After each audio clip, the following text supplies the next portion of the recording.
What's going on, people? It's Flight Sports, man. We got breaking news in the NBA right now. This is definitely unbelievable stuff that we must break down. This is crazy. DeMar DeRozan has been traded. We about to break everything down that you need to know. It's Flight Sports TV. Don't touch that dial. You already know. Flight Sports TV, man. That's my dude. I rolls with him. You heard what the man said. It's Flight Sports TV.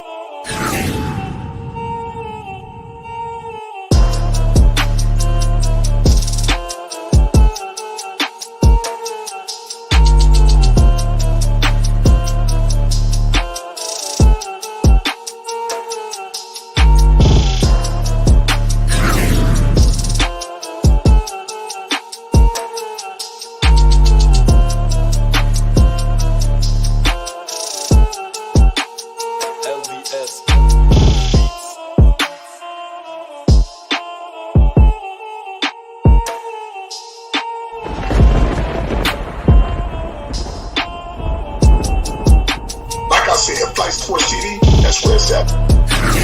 Flight Sports TV.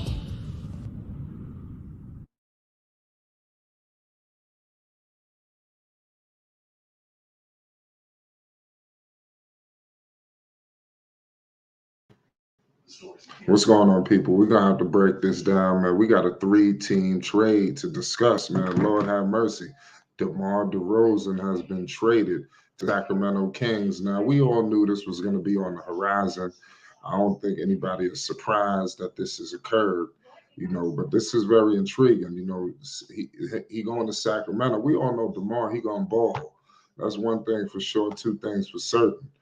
You know what you're gonna get from DeMar DeRozan in terms of his effort on the floor. When he came to the Chicago Bulls, he was playing like a man possessed. So I can only imagine what he's going to bring to the Kings. Do I see a championship on their horizon? No. But have they gotten better? Yes. DeMar DeRozan, he's returning to the Western Conference. The Los Angeles Lakers, man, I'm going to keep it 100 with you. This is another devastating outing for the Lakers. The Lakers have completely went empty-handed here, man. This is ridiculous what is going on here. The Lakers got to do something. How can they continue to just get left out in the cold? They're going to get nobody. Nobody is coming to Los Angeles. Nobody. We're going to get Harrison Barnes was involved in this. I'm gonna break to you the names of the people that's going, who's leaving. Sacramento, man, this is big time breaking news going on involving DeMar DeRozan. You won't believe this. Like I said, everybody's reporting this. The Sacramento Kings agreed on a sign and trade that would land DeMar DeRozan on a 3-year deal. They're sending Harrison Barnes to the San Antonio Spurs, Chris Durante, 2 second-round picks, and cash to the Chicago Bulls. So the Bulls have clearly dismantled, their roster from what we originally known it to be.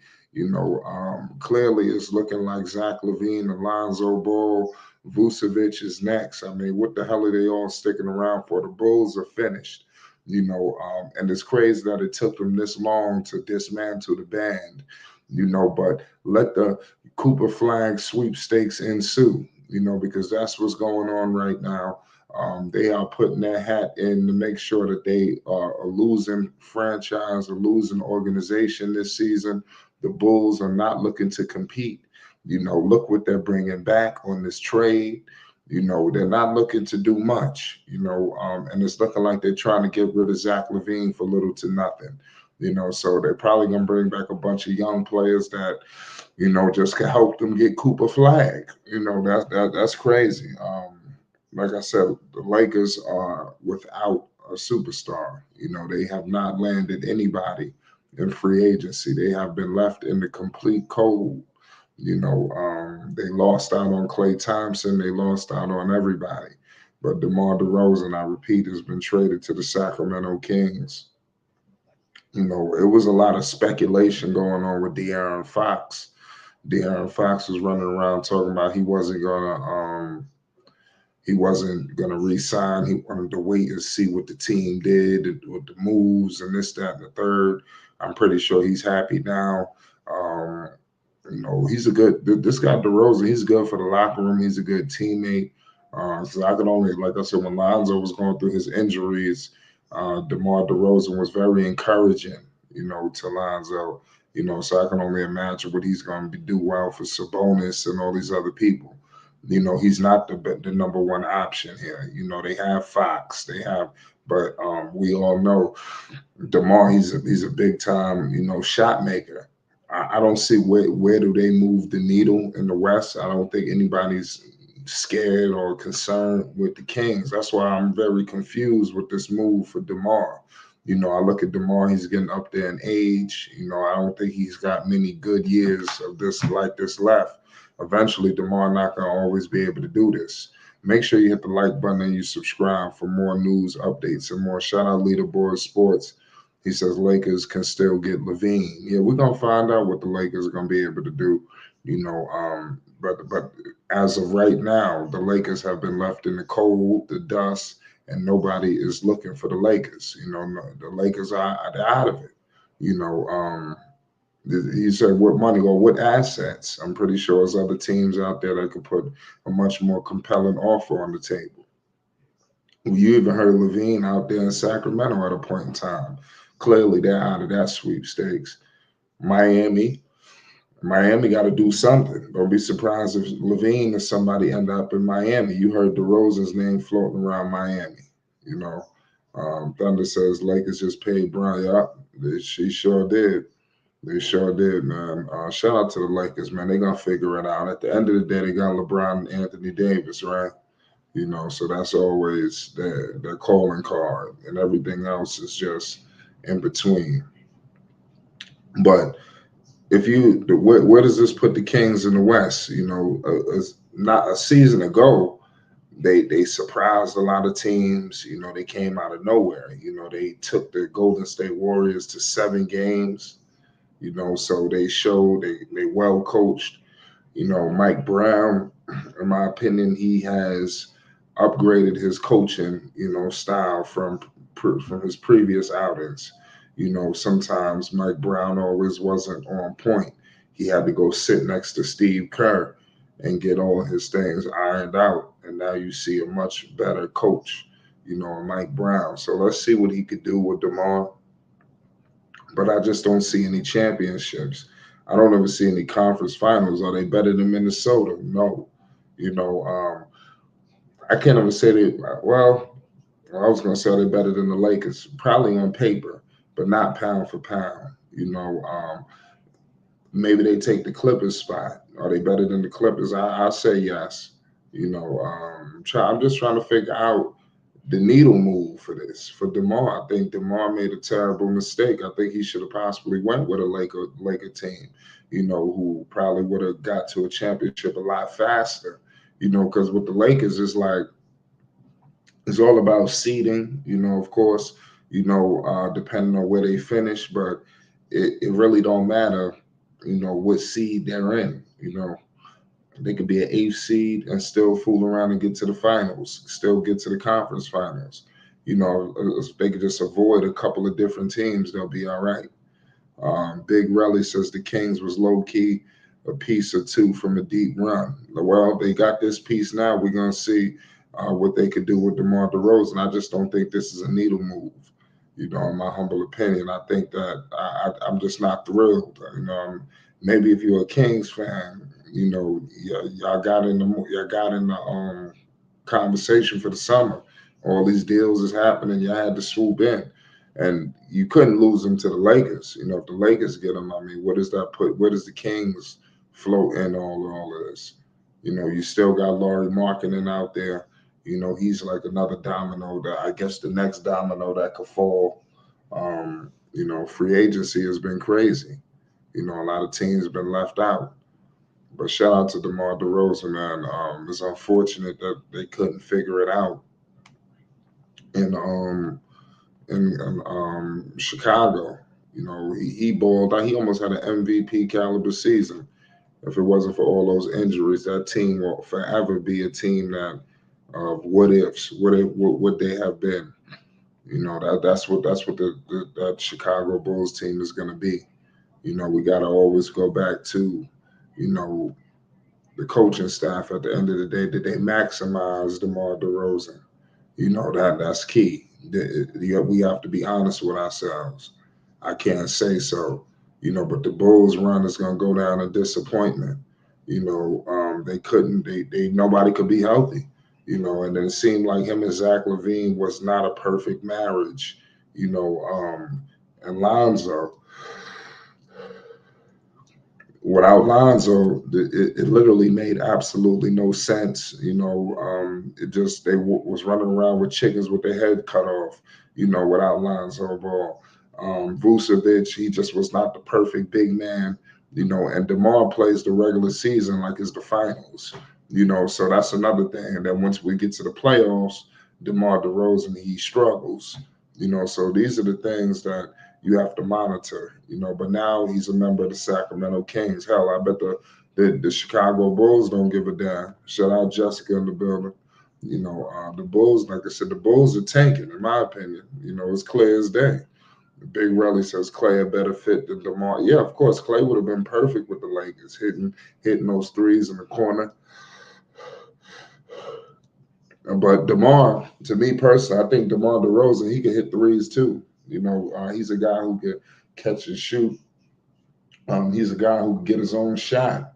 And what was going on with the Lakers, you know, sometimes you got guys who get lost without LeBron. You know, that wouldn't be DeMar DeRozan. And he might be able to help, you know, facilitate the basketball, him and AD and things like that. So that would have been a good look. And that's upset, especially when you see what they gave up. I mean, Harrison Barnes, Chicago just gave him away.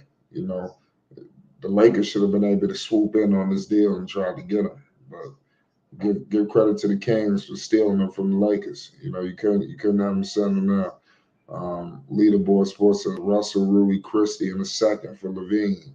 No, you got to put. I don't know about no second for Levine. They might want some first. You know, Chicago headed for a rebuild. There's no reason why you keep, you know, these guys, and that's upsetting. Lonzo and these guys, they're never going to be able to finish the deal. You know, I want people, I want them to address this. You know, I hope Lonzo could address what's been going on in Chicago. You know, the trade of DeMar, they're no longer teammates. The Josh Giddey pickup. You know, DeMar was very pissed with the Josh Giddey move. You know, when they got Josh Giddey, he was disgusted. You know, that was the beginning of the end for DeMar DeRozan in Chicago. When they went up and traded for Josh Giddey, that was a disgrace. You know, they disgraced, you know, the Bulls, especially where they were going. And I'm pretty sure they all wish they could have made another sneaky move, maybe a trade or something, you know, to bring in another all-star or something. But they made moves that was headed for a rebuild, headed for, you know, next year's draft. You know, next year's draft got all these teams just moving real foolish, you know. But how I feel with the Bulls is just crazy. Because why would they wait till now? You know, they had all this time, you know, to do what they was going to do, but they chose now, you know, to break everything up, especially when everybody was coming back. So that's just crazy to me. The Kings, they giving DeMar DeRozan $76 million. DeRozan signing a 3-year deal for $76 million, ladies and gentlemen. So that's on track with, you know, Miles Bridges just signed for. So that's another credit to Rich Paul. You know, I'm just scouring through these deals. Like I said, that a lot of news and reports is coming out. Harrison Barnes is on the move. He's headed to San Antonio. You know, so the Spurs swooping in. The Spurs is giving Wemby some pieces to play with. You know, Paul's this season. You know, the Kings, like I said, the deal is 3 years, $76 million. You know, so that's a lot of dollars on the table for DeMar DeRozan. You know, what he's going to be able to bring to the Kings. You know, it's wild, man. You know, I'm just messed up. You know, I'm pretty sure the Bulls fans is lost here. You know, because I'm pretty sure they're trying to figure out what is the direction of my team? Where are we going? What is going on? You know, how long is this rebuild? Rebuilds could take a while. And a lot of people are high on some of the guys that you have on the roster. People are high on Kobe White. I mean, come on, he's undersized. It's a lot of different things, that I think he's got limitations. But it's messed up, man. It's over. The Chicago Bulls, as we know it, have come to an end. They're done. And now DeMar DeRozan is headed to Sacramento. He was doing that video shoot with Kendrick Lamar. We probably thought with the video shoot he was headed to Los Angeles, but clearly that was not the case. DeMar DeRozan is not going to Los Angeles. He's going to Sacramento, California. Cowtown. So shout out to Sacktown, man. They're gonna be doing some big things this season. I could see DeMar DeRozan. Listen, to me personally, I think he's one of the best regular season players, that we've seen in this generation. I could Chris Paul too. Shout out Thunder coming in with CP3. But I could see DeMar DeRozan pushing the Sacramento Kings to, that number one seed or something like that. Maybe that second seed, that third seed. But when they get to the playoffs, it could be problematic. But this is good for Fox. Now it's all about is DeMar gonna try to roll in here like it's his team? That's gonna be the thing. Because what if DeMar roll in there and he act like he the number one option? Because you got to understand he did that. DeMar's never won a championship before. So some of his philosophies, some of his techniques, some of these things that he may try to do, it may not always coincide with winning. So he may come in here and say, "Shit, I'm the best player on this team. Everything should run through me." And then he may not say that. DeMar, he's real diplomatic. He's gonna say all the right things, but on the floor, you see what he did to Zach LaVine. He just hijacked the whole team. The Bulls did everything but chant MVP. I'm surprised Bulls fans didn't do that for DeMar. But he was clearly, that guy hitting multiple game winners. He just snatched it from LaVine. He made LaVine look like you got some years to go, buddy. That's how he was doing LaVine.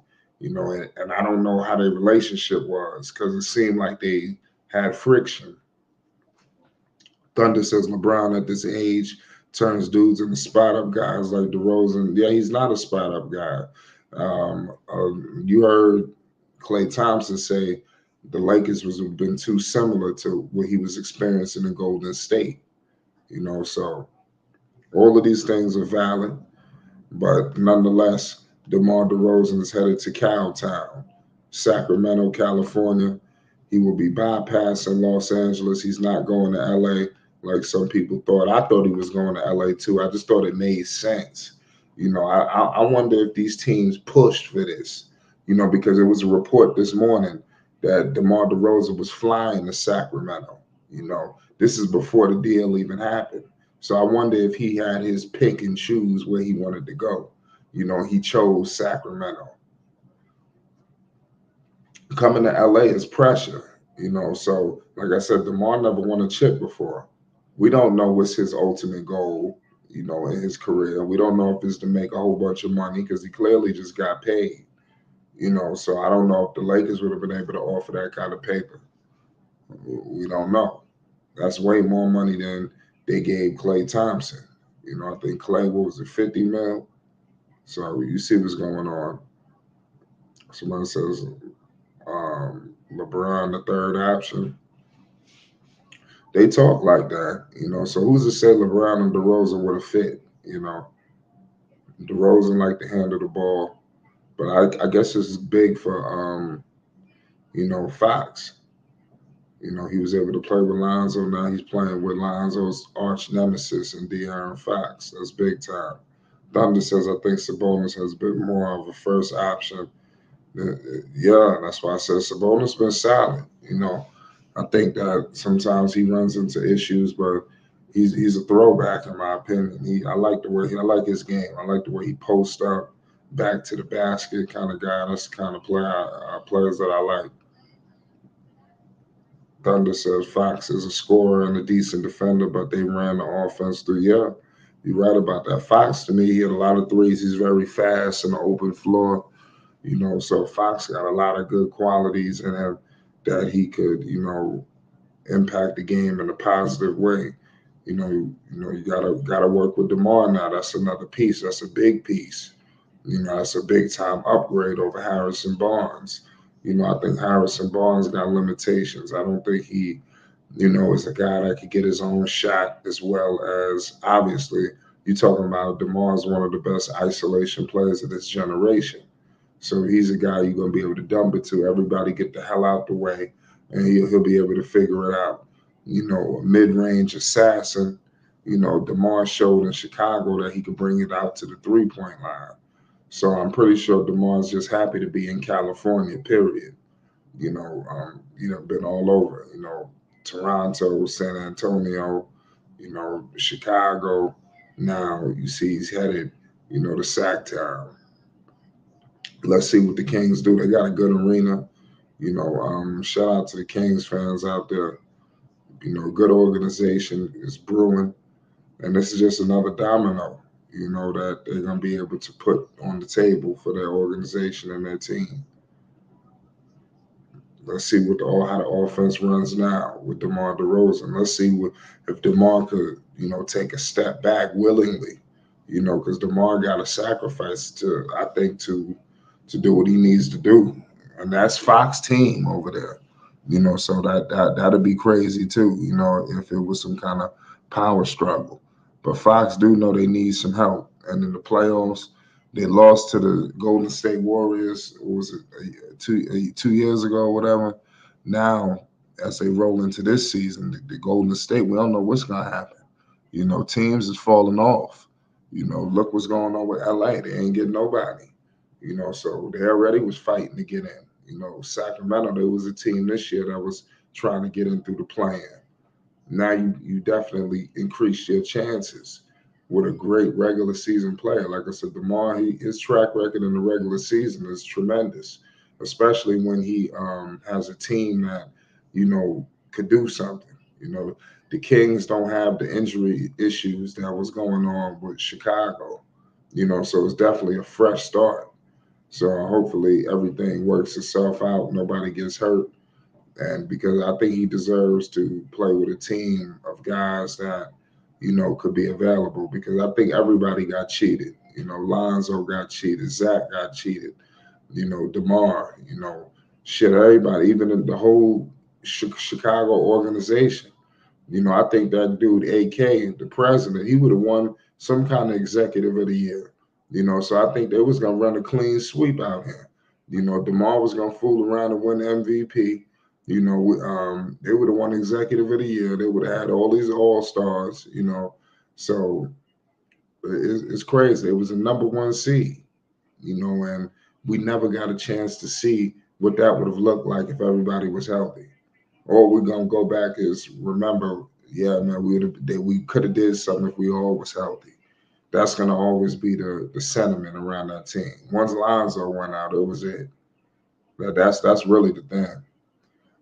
Big Relly says, what you think about Memphis with Ja coming back on having the new seventh? Listen, Memphis going to be right in it too. That's why I said they needed a fresh start. Even when Ja had came back, they started streaking. So when you get a fresh start, everybody 0-0, Memphis going to be in the playoff picture. So you got a lot of teams that, and like I said, the Kings didn't make the playoffs this year. So you have to make moves to position yourself with all of these other teams and retooling, teams getting healthy, and it can be tough. And it's the West, and you got some new faces that's looking like they trying to run it. Did you see Minnesota this year? Minnesota looks scary.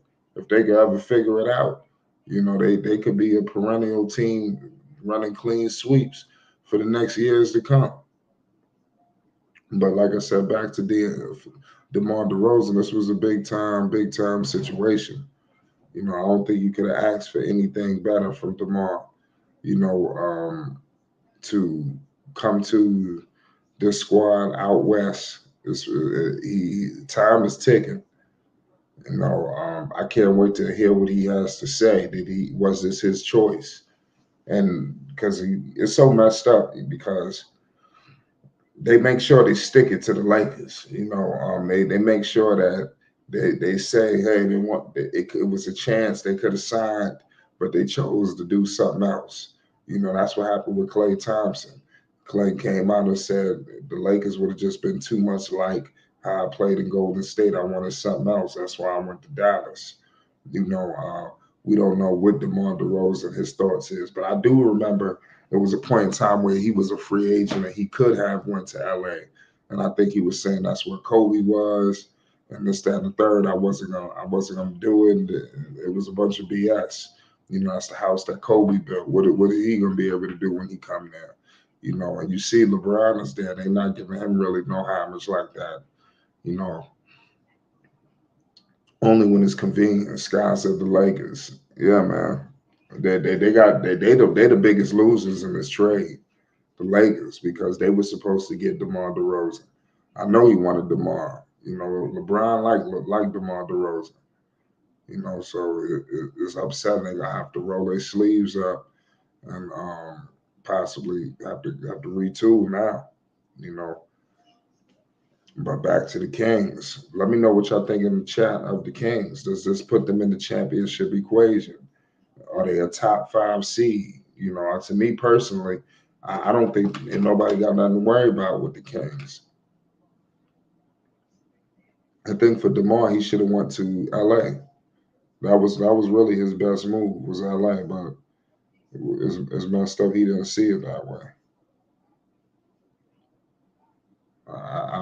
Shout out Coffee to the world. It's crazy what's going on. All these teams making moves. You can't ask for nothing better. Shout out to the Sacramento Kings coming in here and swooping in and getting their guy. And like Fox put a major pressure on the organization to get this deal done. That when your star player don't re-sign, it's telling you something. He said, I'm waiting until they make some moves. So now you got a big three right now in Sacramento, and DeMar DeRozan, De'Aaron Fox, and Domantas Sabonis. So it's crazy. Give credit to the Sacramento Kings. It says no, yeah, they treating LA like Kobe in his last days. You remember in Kobe last days, nobody wanted to go to LA. That's what they're doing right now. So the Kings done swooped in and stole that guy. Can you picture that? So give credit, man. The Spurs, it says the Spurs are basically going to have to clear the decks to fit in Chris Paul signing and Harrison Barnes trade. That's good veteran leadership around Wemby. You putting some vets around Wemby. So I like the pieces. They needed a wing player. Is Harrison Barnes the best? Is the wing of the future? No, but I think that he may be the best guy they could have got.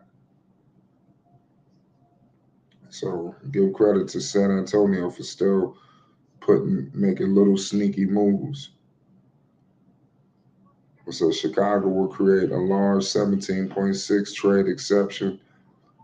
Chris Durante is last year of his contract. He is on a rookie extension, eligible for October 21st. Harrison Barnes has 2 years left, 18 million and 19 million on his last 2 years. So clearly, if you see the return that Chicago got, which was Chris Durante and I believe 2 second-round picks, that's not looking to win. That's a team that just gave DeMar DeRozan away, gave an MVP candidate away. DeMar did a lot for Chicago while he was there. He provided a lot of hope. And I'm pretty sure it was times where they could have got a haul, for DeMar DeRozan, but I believe they depleted their value, his value, and their value, because everybody knows a fire sale going on right now in Chicago. And don't nobody want to be there. It's over. So with all that going on, it's crazy. It really don't make no sense. Shout out Media Sports. It says Bud the GOAT. Salute. Says the Lakers supposed to get everyone. Shout out Sky. They ain't gonna get everybody. Chicago is going full rebuild completely. They're trying to get the number one pick. If they get the number one pick, it'll all work itself out. There's no reason for anybody else to be there. You know, there's no reason for Zach. None of them. You know, it's over.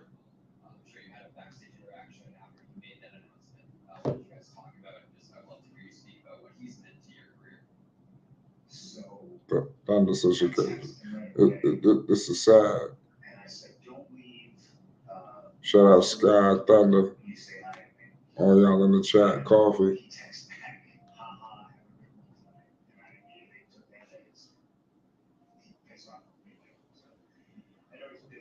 Sky says, nah, y'all talking about picks. It's messed up, man. Chicago is finished. It's messed up, man. The Lakers can't get in this draft.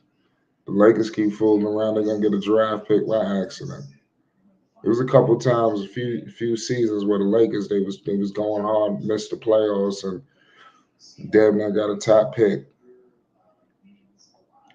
So they got some decisions to make in LA. You know, they are involved in this deal, even though they wasn't involved in this deal, because they missed out. I think you talk about the biggest losers in free agency. You got to put LA up there. You know, you got to put Milwaukee up there. You got to put Miami in there. Miami, they lost everybody. You know, they didn't get nobody. They similar to the Lakers. You know, and they lost Caleb Martin. You know, so it's not like the Lakers lost one of their pieces.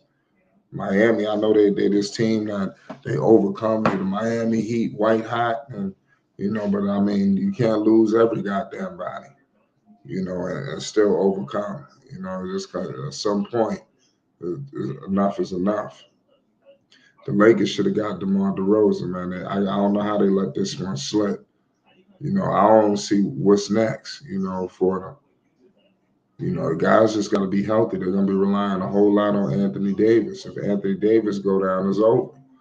You know, he's going to be the key to this because they're going to be giving him the ball a lot.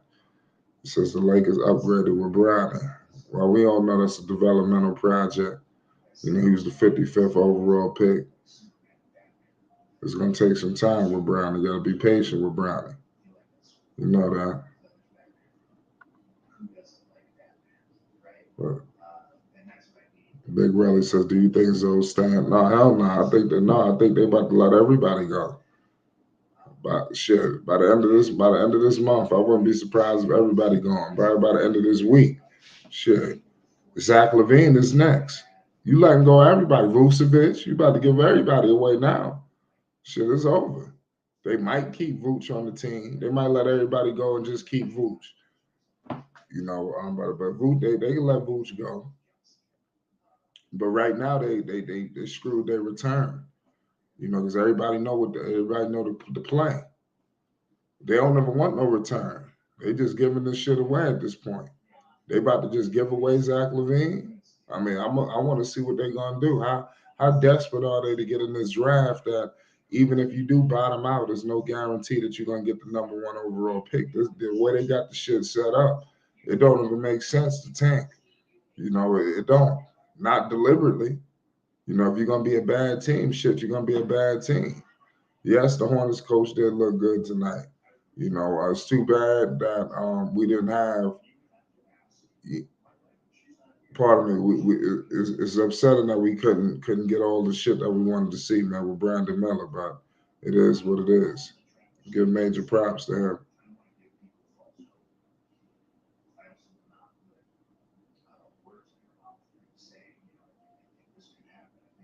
She was a crazy chat. Salute to all y'all in the building, man. DeMar DeRozan is on his way out. Trae Young. So look for LA to get aggressive with Trae Young. That's gonna require a lot. Maybe not, but you're gonna have to give up some of your people that you might like. You know, so it might cost you Reeves. It might cost you something. You know, it might cost you this Dalton Connect kid. You know, so it might cost you something to get Trae. But look, how desperate are they, to do something? I think he might be the last one left, that they could possibly get, and it'd be like a big domino. Anybody else, I just don't see it. I got purple in the house. What's good, purple? Yes, sir. We got breaking news in the NBA right now. We got DeMar DeRozan headed to Sacramento. What the hell is going on? What's your thoughts on this situation? Um, I don't think that's enough to push them into a Is top it six, true? top 60. What all did the Bulls get again? The Bulls got Chris Durante and 2 second-round picks. Dang, they just tossing Chris around. God damn. But the same thing happened to Buddy Hill. He just, damn. I hate to see that.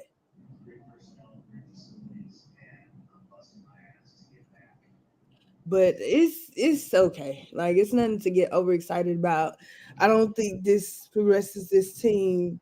You know, it's gonna be a lot of isolation basketball and stuff like that. A lot of dominating and whatever between Fox and DeRozan. So especially DeRozan.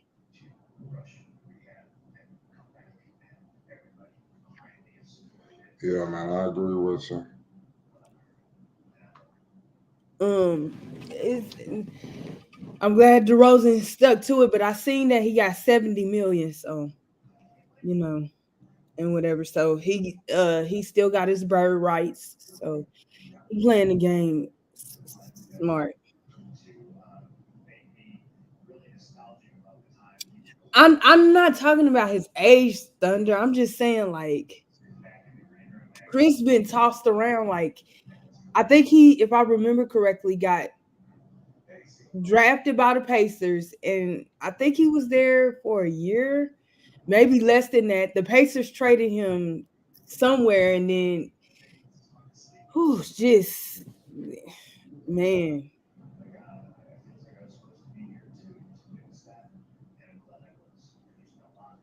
Yeah, man, I'm just lost here with this deal.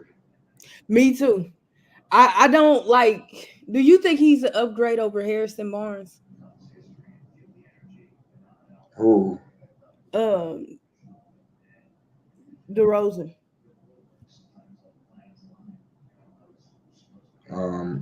Is he? Of course. This guy Harrison Barnes limited, man. DeMar So coming I there. don't know who their center is. I don't know who their center is. Well, actually, because I don't think Keegan was starting, but I would imagine, which this is a terrible lineup if they did do this, but I'm imagining that Sabonis is starting at center. Keegan Murray is starting at the 4. DeRozan is at the 3. I don't know who the 2 is, and De'Aaron is at the 5. I don't like that. And I still don't like it much if they put Sabonis at the 5 and then bring Keegan off the bench. We'll see. I just don't think this makes them a better team. But did you notice flight that him and Bridges I think Bridges signed for 5 million. Wait a minute, was it 75 or 95? I'm gonna say 5 million more than DeRozan did. Let me see if I can find what Bridges signed for.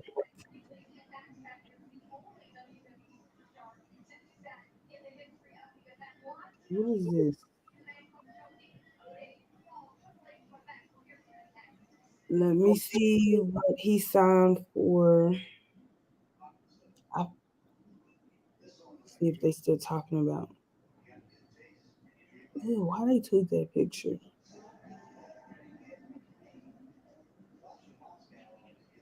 Hmm. I need to see if Kai Jones is still with.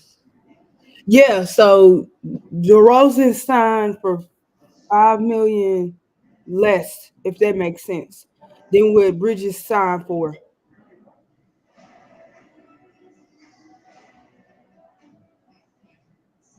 Yeah, Kings. Yeah, I'm just looking. I'm looking into these deals, man. Like I said, 3 years with 76 million. What you think about that money,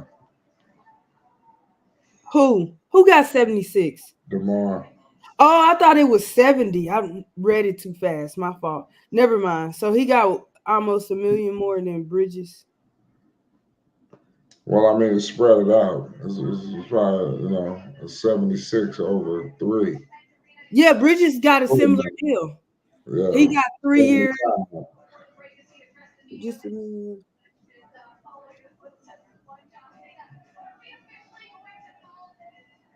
Nah. It's cool, cool because how much did Clay? Let me see. Clay, where's Clay's contract?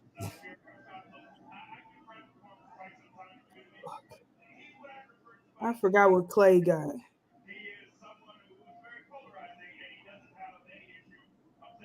These role players. But I told Dex these role players be getting 20 some million now.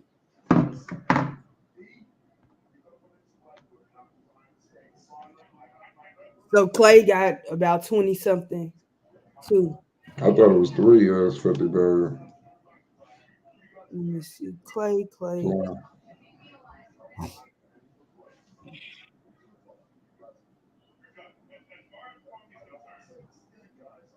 I don't even know how to pronounce your name.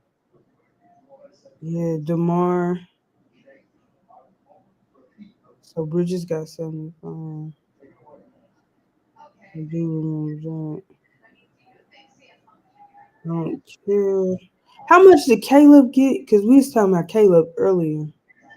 I know he took less, but I feel like he still got 20 something this season too. Who you saying got 20 something, man? Caleb.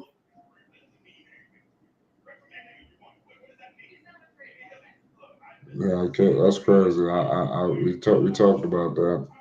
Well, the Chicago Bulls never was a real factor in the East anyway. I said that. So, with dude going to Philly, the Philly starting to catch my attention. That was a big pickup.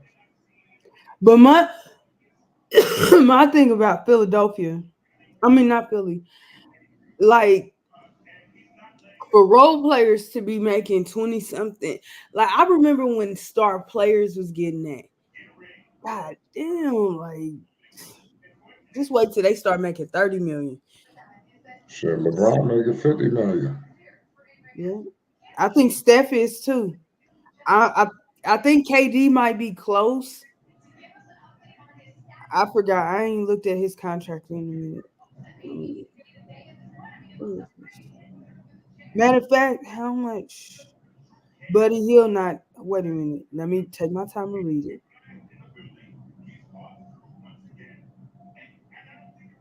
Oh, Buddy Hill not. Well, yeah, Buddy Hill is getting 20. Damn.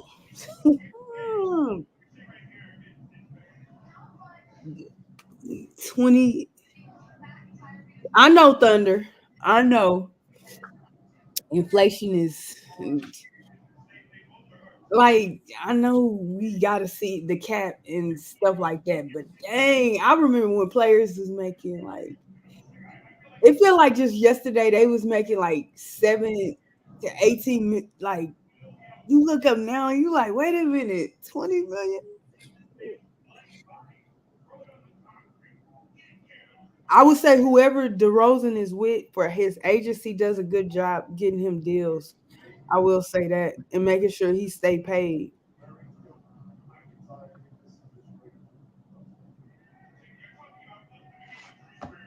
So, I'm with you. What'd you think about the Hornets summer league game? It was cool. Um, we'll see if he keeps it up. If they keep it up, you know, and stuff like that. I thought Bryce McGowan's got cut. What happened? He did get cut.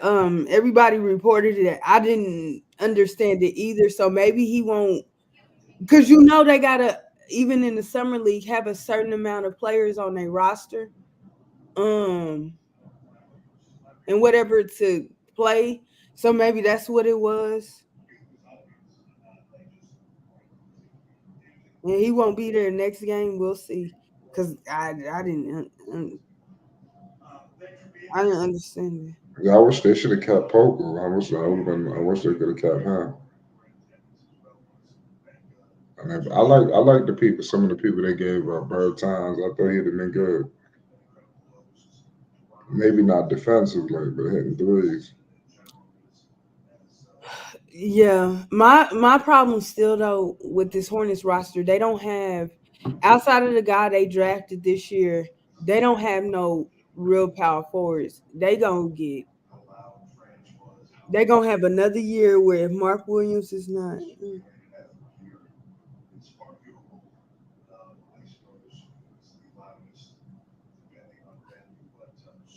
Somebody just said that McGowan's is still on the summer league team. That's all I know, but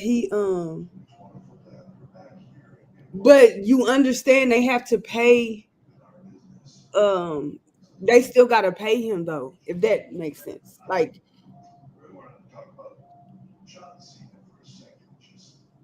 he still has to get paid. Those guys ain't out there paying for free and I think he had guaranteed money too. Yeah, you're right about that. This has been a crazy situation this whole off season. Yeah. Oh, did I get your thoughts on the Lakers just missing out on every goddamn thing? Well, as I told Dex, he wanted to argue with me, and I tried to tell him with no money, even when it came to the trades, you can be over the cap, but the first apron teams and the second apron teams cannot make trades unless it's on the dollar, which is so frustrating because I keep people talking about DeJounte before he got traded to New Orleans, talking about they could have traded if Austin was available, Austin and D'Angelo Russell and stuff like that. And I said no, they couldn't trade, even though Atlanta was just over the cap, they could not trade. Just like DeJounte still wouldn't have been able to go to LA because Los Angeles was a first apron team or a second. Yeah, they was a first apron team. My fault. They was a first apron team, so they're not able to take in his contract. Because I think DeJounte, I don't want to get it wrong. I feel like 18 million a year is not right. He might be in the 20s. Let me see.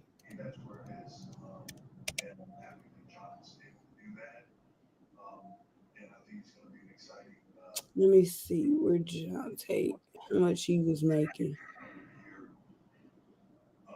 He might be making 18 mil this season, but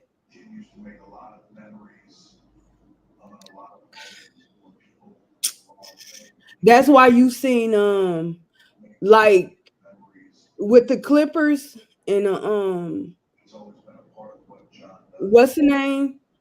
Uh that trade wouldn't have went through with the Clippers and the Warriors because I think Chris Paul was making more money than anybody in that deal in the it would have brought the Clippers into the first apron, I think. What team is DeJounte? Or the second apron? If they would have took all those contracts in for Paul George, they would have needed a third team. What you think about this whole second apron shit? Well, I listen. I don't understand. Like jealousy is a real thing because you see it with the Lakers when people call it Lakers tax.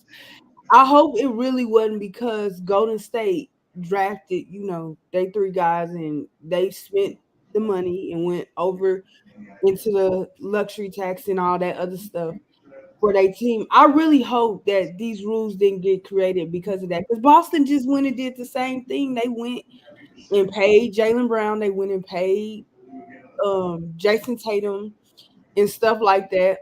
Derek White, guys like that. Like, I just don't understand. Do I understand that owners, regardless of how rich they are, need to be told no. Like, I don't care how much you're willing to spend and what fines you're willing to pay. Do I understand like saying like no, like you can't do this no more? Yes, I do understand that, but it's their choice. Like I felt like it should have been a different way in penalizing them because it's unfortunately I view the NBA like I view Vegas. Some companies every year in Vegas file for bankruptcy because they give out more money, casinos anyway, than they make. And I feel like that's the NBA as a unit. Like they give out so much money to an extent to the players, and then these contracts and stuff that they gotta honor with these cable companies and stuff like that. That and the viewership numbers that is difficult. So when you got smaller market teams not carrying their weight, and then they over the cap too, that could be difficult. But I don't think owners, excuse me, they're not owners. Governors should be penalized or GMs should be penalized for spending the money. Like I feel like I don't know what they could have done, but this is BS. Like, listen, it's BS. Right. Do you think the Bulls they're trying to get that number one overall pick, and what the hell happens with Lonzo and Zach now? And Vooch.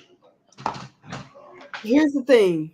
I haven't looked in a minute, but matter of fact, let me go look now. Let me see NBA future because if I'm thinking correctly,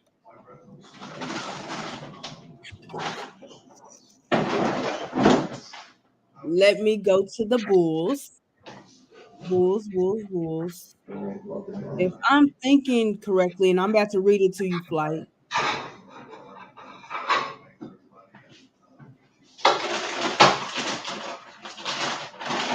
Okay, Flight, I don't know if you can hear me, but here's the thing, and this is incoming for the Bulls. What's that? The Bulls have Portland's first round pick. Now, in the description, it says that this is exactly what it said. I'm gonna read it for word. I'm not gonna summarize it. It says Portland's first round pick to Chicago is protected 1 through 14 in 2025. And 1 through 14 in 2026, and 1 through 14 in 2027, and 114 through 2028. If Portland has not conveyed a first round pick to Chicago by 2028, then Portland will instead convey its 2028 second round pick to Chicago. So Portland can do what Charlotte did, and they probably will, because this draft is supposed to be good next year. They'll do what Charlotte's been doing over these last couple years and get their picks back. Now, so really, Chicago ain't got a first round pick.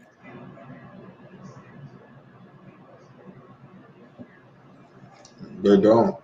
Nope, they ain't got their first round pick. Now, let me see if Chicago's pick got some protections. Let me see. Okay, so word for word, same thing with Chicago, sorry. I'm going to read it verbatim, and I'm not going to summarize it. It says Chicago's first round pick to San Antonio is protected for selections 1 through 10. In 2025, 1 through 8 in 2026, and 1 through 8 in 2027. If Chicago has not conveyed a first round pick to San Antonio by 2027, then Chicago would instead convey its 2028 second round pick. So I'm guessing that Chicago about to go, get back their pick from San Antonio. From San Antonio next year. It would be smart if they did. But again, they got to give San Antonio a 2027 pick. I mean, They can either give him a 2027 first round pick or wait until 2028 and give them a second round pick. But they got to get the picks in order to give them.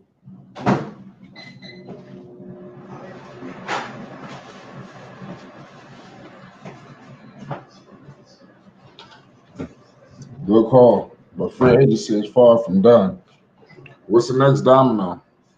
I don't think it is no more because, like I said, they penalizing people for willing to go over the first and second eight. They making it seem like it was out of control. When the only thing Golden State, let me see, because it was Golden State. Who else? Any team that LeBron was on, I'm not gonna lie, at the time, which for the last couple of years been the Lakers. And I just now thought about it. The Lakers with the players that they had should have never been in no apron, but I'm minding my business on that one.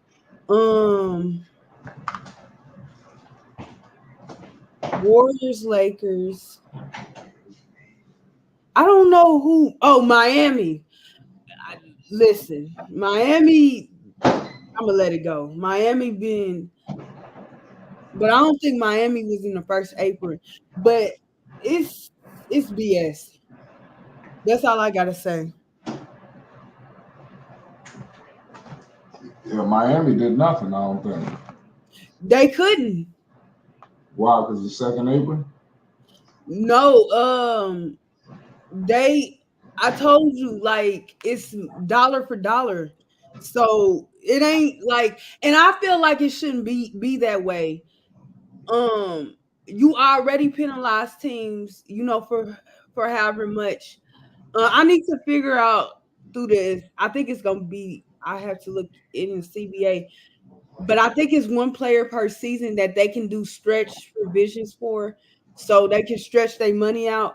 But I'm like, it was already like teams cutting guys. Like we didn't see trades like we were supposed to see trades this year, regardless of how weak the draft was, because of the new CBA rules. And I think that's you restricting people from doing their job.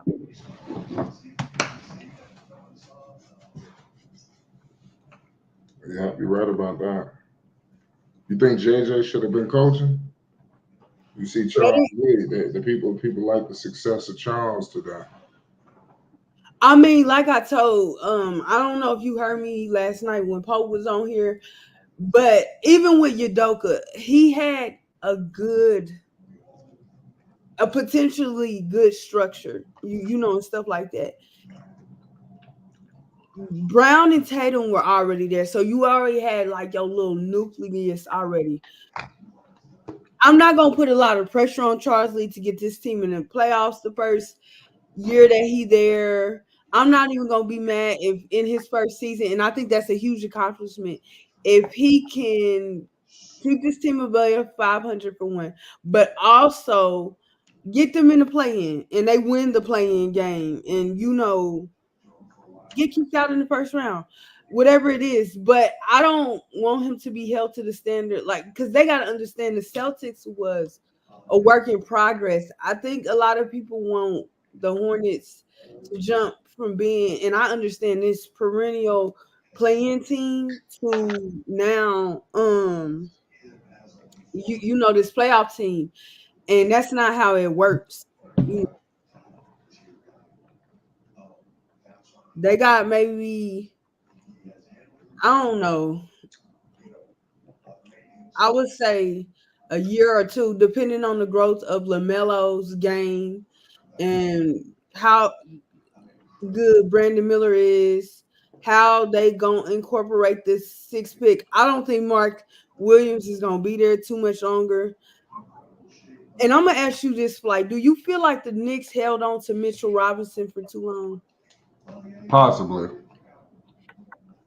With the injuries piling up, they could have got a little more. And now it's looking like injuries is getting out of hand now. Yeah, because I'm not saying the Hornets held on because Mark, people mistake, like, I don't think people remember this because I can't forget it. Derrick Rose was not only still young, but Derrick Rose was an MVP winner, and Chicago still packed him up and sent him to New York. So all this, oh, he's young, and what about Curry? The Warriors were at the bottom.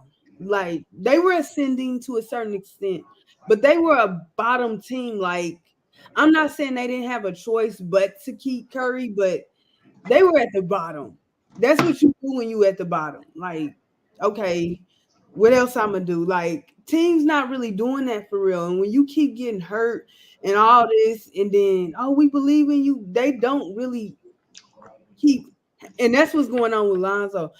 I knew and I seen it happening soon when I heard of them doing a little injury thing where they could take his salary and what he was making and use it on another player and whatever. When the Bulls tried to do that, I seen and I'm like, yo, they don't want him no more. They move on. Good call. Like, and you got to salute to Denver. Same thing with Michael Porter. Denver didn't have to do what they did with Michael Porter, but they did it anyway.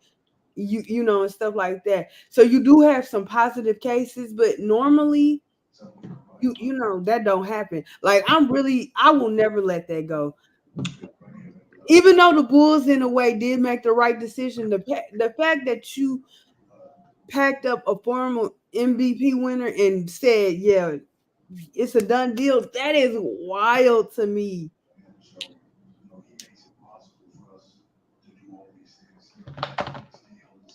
Yeah, good call. Shout out Basil, Dre, Coffee, Thunder, all What's y'all up, on the team. Basil? Yeah, so the Hornets, I don't know. Let me see who's in the Hornets division. I they Southeast probably. So I think Miami is in a division. Miami just got a whole bunch of guys that can catch and shoot and hit threes. That's really all they got. You know what?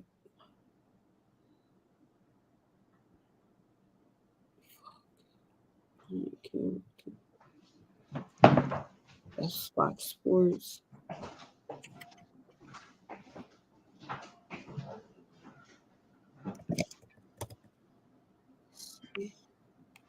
Let's see, dollar. So in Charlotte's division, like I'm gonna ask you something. Or will the Charlotte Hornets be better than Orlando next season? Right. I said next season. Will Charlotte be better than Orlando? That's a tough call. I think if everybody's healthy, yeah.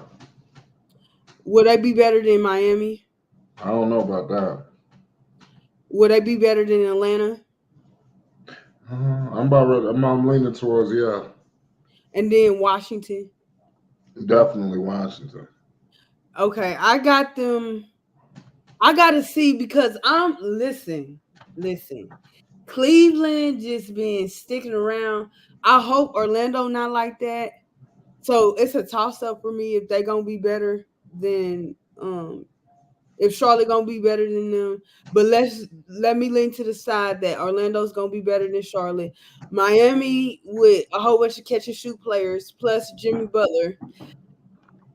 Only reason why I think they might be better, just defense, and I think the Hornets lack spacing, like outside of LaMelo and Brandon Miller.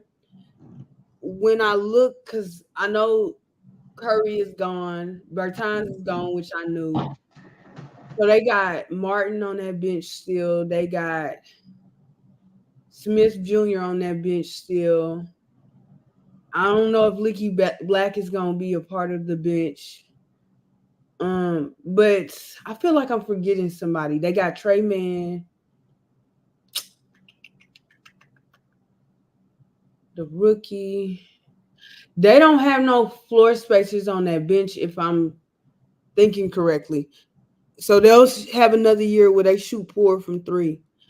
Um, I think I agree with you that they'll. Well, I think they'll be better than Atlanta, and of course, Washington is just trash.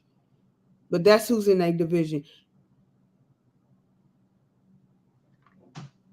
Good call on that. Yeah, Washington is Washington, to me, I think that I don't have to see it to believe it.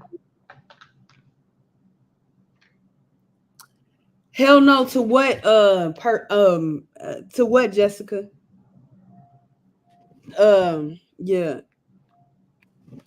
like I'm really trying to think. I think I named everybody: Trey Man, the rookie, Smith Jr., Leaky Black, Martin. I feel like I'm forgetting somebody. Oh, the other what's the name, the other player that was in what's the name, him. Grant Williams might be starting. No, well, still they don't have no floor spaces, so it don't matter. Talking about Charlotte. Yeah, I mean, other than Brandon Muller, yeah, because I named everybody. they just get on. Well, shit, they get Devontae Graham in a trade, but they releasing him.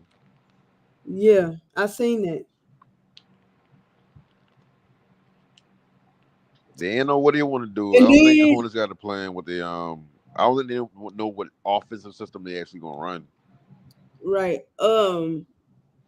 I do know that what's that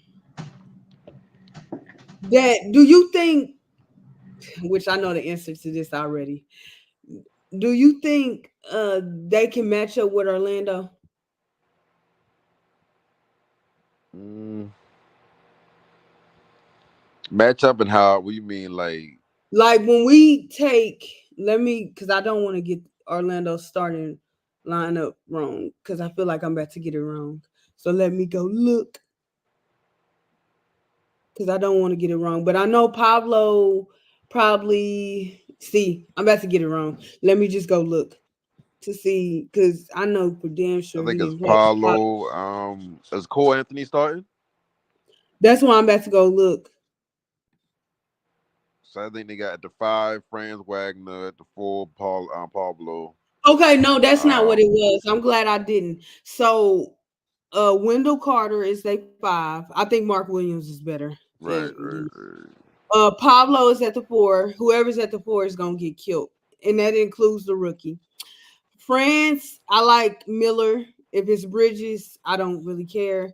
And then they got Contavious Caldwell Pope at they 2, and then Jalen Suggs. So LaMelo, and like I hope, because I keep seeing people saying that the Hornets is gonna start LaMelo at the 1, Miller at the 2, Bridges at the 3, I guess Grant at the 4, and Williams at the 5. I think that is terrible.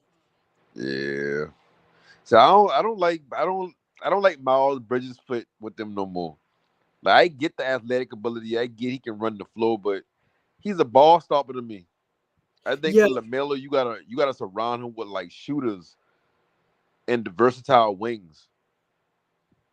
I think Brandon Miller can fit into that 3 role, and in a small ball lineup, like roll up to that 4, and he Mm-hmm. can be like a long defender on defense.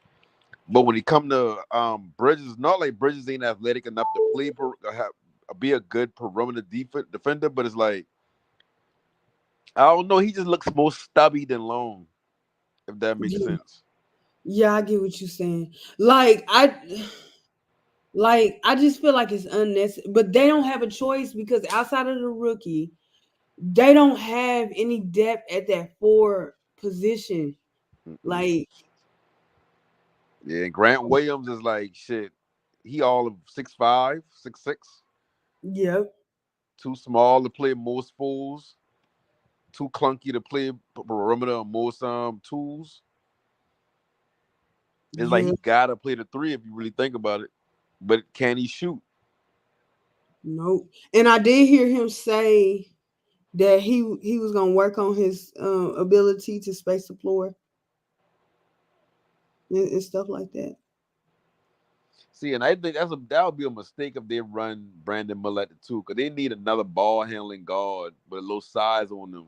Yeah. More so they need Brandon Miller doing that. Brandon Miller ain't. But you know why I think that it's for the same reason that prior to Brandon Miller being drafted, people kept saying, "Oh, Miller's going to come in and be this catch and shoot player and whatever, and he's gonna play behind Bridges and LaMelo, and or he can be a well, some say he could be a 6 man." I'm like, no, unless a guy is really inconsistent, like who I'm gonna say like Jordan Clark. So you know those guys that Yeah. Oubre, something like Yeah.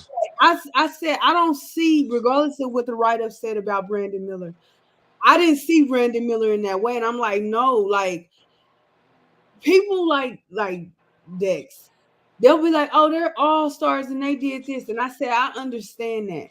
But I'm a harsh person, and this is how I see it. Some players you like when they come into the season as rookies, I can say like Miles Bridges, when I looked at it concurrently for this draft, I said no player right now to me, when I look at them in this draft class, is better than Miles Bridges is right now offensively. But when Miller was coming in and I got to see like Miller's workouts and stuff, I was like, oh well, he can be better than Miles Bridges in his first season from an offensive standpoint as far as scoring the ball, because he can hit threes. He got that out over Bridges. That's just not Bridges' strength. He's more of going to the putting his head down, going to the basket, dunking, and all that. I feel like Miller can be a better shooter / scorer than Bridges. His efficiency could be higher, because if I'm thinking correctly, I believe Kelly Oubre, with his inconsistent self, when he was on the Hornets, he shot a higher shooting percentage than Bridges, I feel like. But they wasn't too far apart. I'm not gonna be disrespectful, but it was like I seen Miller being a better shooter, like I said, / scorer than Bridges, you know, in his first season. And I also see him coming back this year and being a better shooter / scorer for this team and whatever like that. Like Bridges from a scoring perspective, I don't know. Like I don't know. That's all I can say. Yeah, I can't see Bridges being a catch and shoot player. Me either. I just don't think that's in his DNA. I think his DNA is if he catch that ball on the outside, he more likely to try to pump fake and go Yeah, than sitting there and shoot. and put the ball on the floor. He Yeah. put, which I ain't got no, because I'd rather see them go to the hole, get to the free throw line and all that. I'm not hype, about the 3-point shooting and whatever, but and I just like, even like, I'm gonna ask you this. Do you think for on the year Bridges could shoot 37% from three? You said who? Say that again. On the year, do you think Bridges could shoot 37% from three? And that goes for you, Thunder, too. 30%. I mean, I see. It's crazy because nowadays it's like 37% is like the new. It's like the new 34, 33%. It's like that ain't really good as it used to be. Like shooting 40% now is like with that 39, 40%. You can find a lot of players, even if they ain't as good all around as Bridges, that can shoot the 40% or shoot 39, 38%. But it's not. I don't. It's hard to really say if he can or can't, because this game, to me, when I see him play, I don't. It's like catch and shoot players. They more of set shooters. Like they can shoot. Like now, outside of Clay and a couple of other shooters, it's like they need to actually be okay. My feet planted here, the ball coming. I catch the ball in form, and I going up with the shot. I just don't see that from Miles Bridges all the time. So it's like he making shoot 30%, 37% if he pulling up, or that's like within the motion of the game or whatever. But catching and shooting, I don't know if he can do that.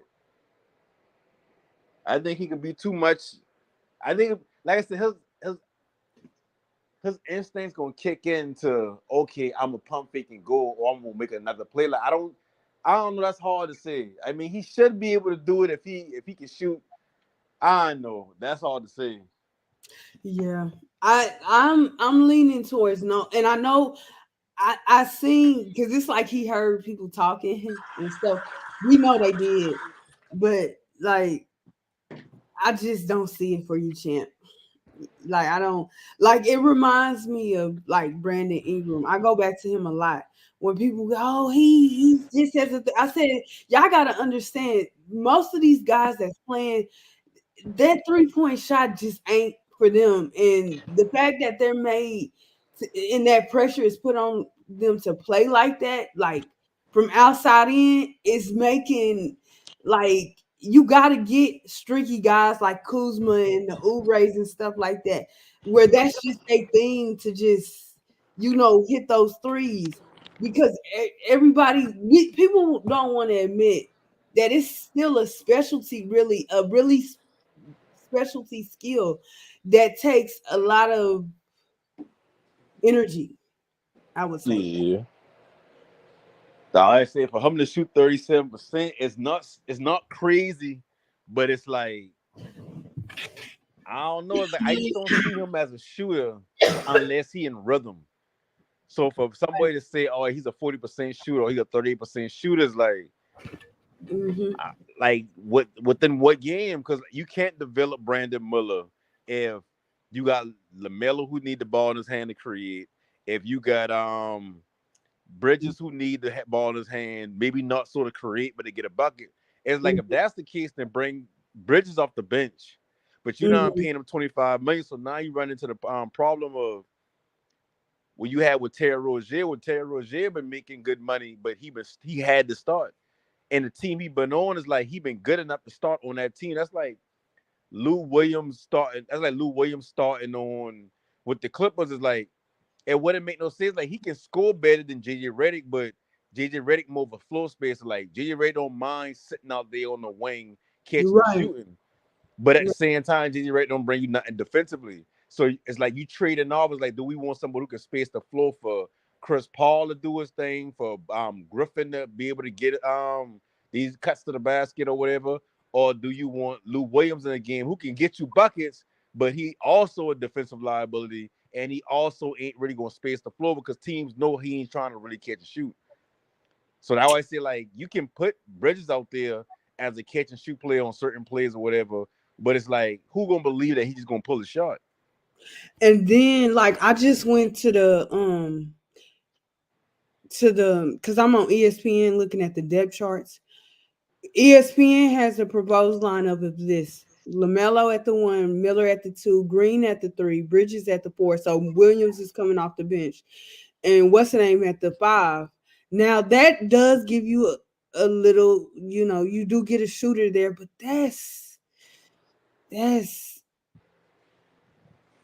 I don't I see. don't like Brandon Miller at the 2. I feel like if he played a 2,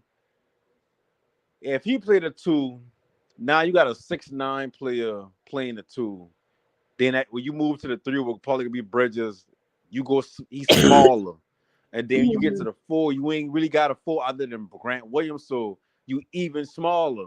And then you get to the center, and it's like you got Mark Williams. It's like one of them got to come up. Somebody got to come up the bench, and Brandon Miller got to move out of that 2. I just don't like him at the 2. I feel like they need to bring in the player where they got a combination of I can handle the ball, I can shoot off ball if I need to, but I also got enough size to play defense. Like somebody like Drew Holiday will be perfect. Somebody like Lonzo Ball before you get hurt will be perfect. Players like that is what you need to put next to LaMelo. You don't necessarily need a star, but you need somebody to be like, all right, Melo, I got this. You take your break or you go play on this defender, whatever. Because LaMelo big enough to take breaks on defense and be heading on defense better than like a Curry or something like that. Well, you still can say Curry nowadays because it's like, at least if he is getting hit on defense, you can put him on a non-de facto power forward who don't really get buckets like that, who just in there for rebounding or defense. So it's like, I don't know. Yeah. I want, personally, me thinking about it,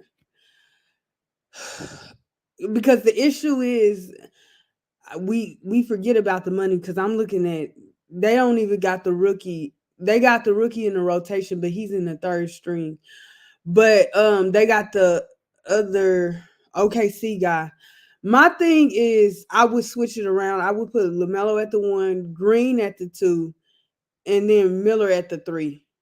I don't like Bridges at that 4, and I like Grant coming off the bench, but like, it's no, and I don't think people realize that Mark Williams is not an offensive big. He's more of a defensive big, rebounding and stuff like that. He's not an offensive big. So you really think that testing that he gonna start after they just played Bridges and then they got a Grant? I don't even know why they bring Grant in, to be honest with you. It's like, was that a favor to somebody? Was that like, did they see something because when think about it, he gets signed in Dallas last offseason and they trade him by the trade deadline. They give him a big contract and trade him by the trade deadline. Like, what did Charlotte think they would get out of that, other than why I always preach about when it comes to Charlotte? They can't just go out there and get a free agent to come on their own. They got to trade for him. So was this that Grant Williams is a name? If we get somebody like that, he can bring toughness to the team or whatever they feel like he could bring to the team. Because I still don't understand the fit of why they bring him in. It's like, as long as Charlotte been existing, other than Alonzo Mourning, shit, not even a lot, because Alonzo been a center. I can't remember a good power forward other than Larry Johnson. Or even a decent power forward. Like, I trying to think. I mean, I know they had draft when they been the Bobcats, they had draft the dude from North Carolina. I forget his name. But it's like, other than that, like, they always need a full, like, you got LaMelo, you got a playmaking point. Right. LaMelo need to learn how to play basketball himself, so he got learning to go. Right. But it's like, you can't hang your hat on exciting plays. And that's because somebody said testing was talking about they got what's the name for defense, the rookie for defense, Tijon, I think that's how you say his name. I knew that. But here's the thing I struggle with, because I heard Pope saying, and I don't disagree with Pope, but here's my problem. We can't, regardless of the new management and whatever, keep complaining about. I'm tired of complaining about the same stuff. Actually, they've had, regardless of LaMelo shooting a good percentage from 3, as a team, they've had a problem hitting threes. LaMelo got hurt last season. We know this. They still had a problem as a team with Brandon Miller still on that floor hitting threes. They still, as a team, had a problem getting to the free throw line. And stuff like that. So when I was thinking, and this is my conclusion, and this was prior to the draft, I kept looking at players like Montes that went to the Bulls, and I'm like, well, yeah, they need the 3-point, they need, more offense from the perimeter. But the first thing I thought about, it's not about hiding LaMelo, but I was like, well, I don't really want Brandon Miller or LaMelo, but specifically Brandon Miller to really exhaust all his energy for right now on defense on the best player. So let me go get a guy like Jacoby Walter or Ryan Dunn or Ron Holland or Steph Castle and things. Like, I went through that process. Like, I'm like, okay, because I like defense over offense every day, all day. I was like, let me go do that. And then I was like, man, but that don't fix the 3-point shooting. So I was like, okay, Montes makes sense. Dalton makes sense. Reed Shepherd made sense. And it's one more player that I keep. That's what they should have get. That would have been perfect for them. A ball handling big guard that ain't necessarily a detriment on defense, that can shoot and can play. But he wasn't big enough. And I was like, if Reed Shepherd was big enough, that'll work. And I ain't gonna lie, I do have some Terry Rozier trauma. I ain't gonna lie, Devontae Graham trauma, with those score, shoot first, small guys. So I was just like, yeah, I don't know. Like, but I was like, when I finally calmed down and realized, I said, you know what? The Hornets need more than one pick. So the first thing I went to was, regardless of how weak this draft was, let me go read around, look around, see what teams are feeling. Let me be realistic to see what I could get off.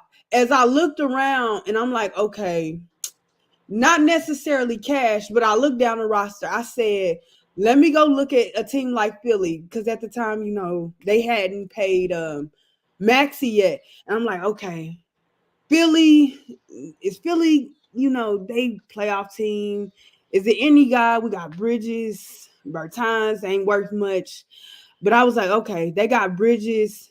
Okay, they got Harris, they got Maxi. He's better than, because to me, Bridges is better than Kelly Oubre. Kelly Oubre ain't nothing but a shooter to me. So I was like, they might. Then I know Cleveland, I will stay on their ass because they need a wing. But I was like, Cleveland can use a better wing, a better offensive production from the wing. Strauss needs to go to the bench. He shouldn't be started. I was like, okay, they need a wing, but I said, Cleveland might, like, I'm going through everything in my head because I need the Hornets to at least, if not 3 picks, because I think that's a bit much for rookies. Let's just get 2 more. We can draft an offensive driven player like Montes, and then go get some defense. Go get the defense later, because like people like Ryan Dunn was slated to go in the second round and stuff like that. But Flight, Murgot is backstage. Flight, once again, Murgot is backstage. Sorry about that, Murgot. If Flight is still here, he's backstage. But see, this like when I say Reed Shepard, like Reed Shepard 6'3", Reed Shepard probably the best shooter in the draft. He Reed is. Shepard can play the point guard, but he Yep. also can play off ball. If you put Yeah, him next to LaMelo, it's like, think about it, 6'3" guard. Even if he playing the 2 or whatever like that, he just playing a de facto 2 at this point. Him and LaMelo at the guards. You move Brandon Miller up to the 3. Even if you want to keep Grant Williams, because he is a tough player, he is a strong player for his size or whatnot. Put him at the 4. You got Mark Williams at the 5. Now you got an offensive playmaker. You got floor spacing with Brandon Miller. Grant Williams, he might not be a 40% shooter, but I'm pretty sure he can shoot at least 35%, enough to scare some teams. And they're like, we got to edge him a little bit. Then you got Mark Williams playing at the center. I ain't sold on Mark Williams yet because I believe that a lot of teams play. I mean, a lot of teams. A lot of players play good on bad teams when they ain't nothing really to play for, and you're just out there winging it. It's like cool. Ain't nobody paying y'all no attention, so you probably do look good. And defense is the main thing that can translate from college to the NBA. If you can't do nothing else, if you can play some defense, you can be in this league. So it's like, yeah. Flight, I know he didn't fall asleep that quick. Murgot want to you get don't in. think Flight will fall asleep that quick? I wish Dex was here. I don't know if you're gonna be able to get in, Murgot, because Flight got them kids in the summer. But but another conclusion I had came to too is that I was like, dang, they need a 4. So that's why I was like, well, they do got a second round pick, but to move up and to do particular things, you need attractive assets. And I'm like I'm really trying to talk myself into like, okay, Cody Martin. I said this ain't gonna work. Like, let's get future first round draft picks. And you know the crazy thing about it, all this about their roster, who would be perfect right now for the 4? Who? Somebody they just trade away. PJ fucking Washington. PJ can run the floor. PJ can shoot the corner 3. PJ playing defense now. PJ actually playing a lot better perimeter defense than he been playing in Charlotte. Like he like between him and Derrick Jones Jr. last season, those been our stoppers when we had needed to put them both on like the other team best players. Them been the one playing against Tatum and Brown. Those been the ones playing against Anthony Edwards. Them been the ones who been playing against Paul George and James Harden. It's like he will be perfect for Charlotte right now. Yeah, because Bertans, I was like, okay, What's Bertans. good, everybody? What's Oh, up? there he go. What's up? I need some water. So, no panic. I do have a question. Why would you have Grant Williams start over Miles when he just returned back? Say that again. I said, why would you have Grant Williams start over Miles when he just returned back on a 3-year deal? I don't think I say I would have him starting over. I personally don't like his game. I think he's a ball star, but I would just have him up the roster. Period. I I mean, would use but the money he getting $25 million a year. I would use that contract to go uh get somebody that would help space the floor. I mean, then I don't think, what I've been I talking don't think, about is, but well, I I think mean, that's a I ain't say that part hypothetical. right here, but my plan has been this right here: take your first round pick, whatever. We had a 6th pick in the draft. Take your Yes, 6th pick in the draft. Uh Go in Miles Bridges with that contract, maybe a future huh. second, and some bullshitting ass player, and move up to go maybe number 3 to get Reed Shepard. That way, you got 2 ball handlers on the court at all times, 2 players that I can play don't off think. ball. You got a 6'3" player that can play some sturdy defense. He ain't no soft white boy.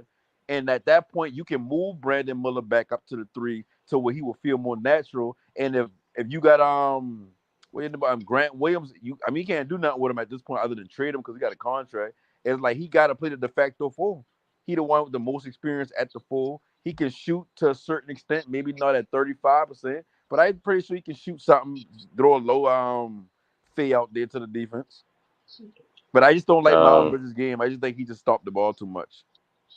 which I understand. I respect that opinion. I disagree with the moving up. I don't think this draft is worth moving up for anybody. But but I respect your opinion. I think Reed Shepard probably. I don't think Reed Shepard gonna be a star. I don't think this draft has star potential. So I agree. I ate. That's It that's probably why would. that's Go why I ahead. think that's why I think that in a perfect world, if he would have fell back, I think that would have been fine. But trading it up to 3 and losing out assets just to take him when I feel like he's just going to be a good player, not someone that's going to really elevate your franchise and take you to the next level. I just don't think that's worth trading up for. If he was a John Morant, then yes, but I don't think he's a John Morant, so I don't think it's worth trading up to get him. But I do see your point and what you're trying to get at. I think he can work well next to LaMelo, and playing off ball because I've seen him do that, and it also helped LaMelo play off ball some.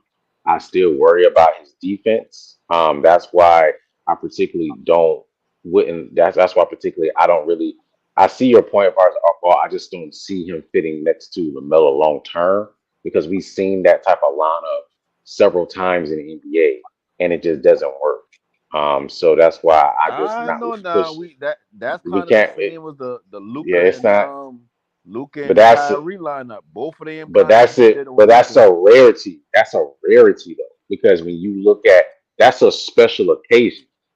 But when you look at the entire atmosphere of the NBA, that lineup don't work. That's a one rarity. That's the one anomaly that you can throw out there that worked. I mean, Everybody else did. the lineup would work. Now think about it. Reed Shepard is a Reed Shepard is the best 3-point shooting player inside the draft.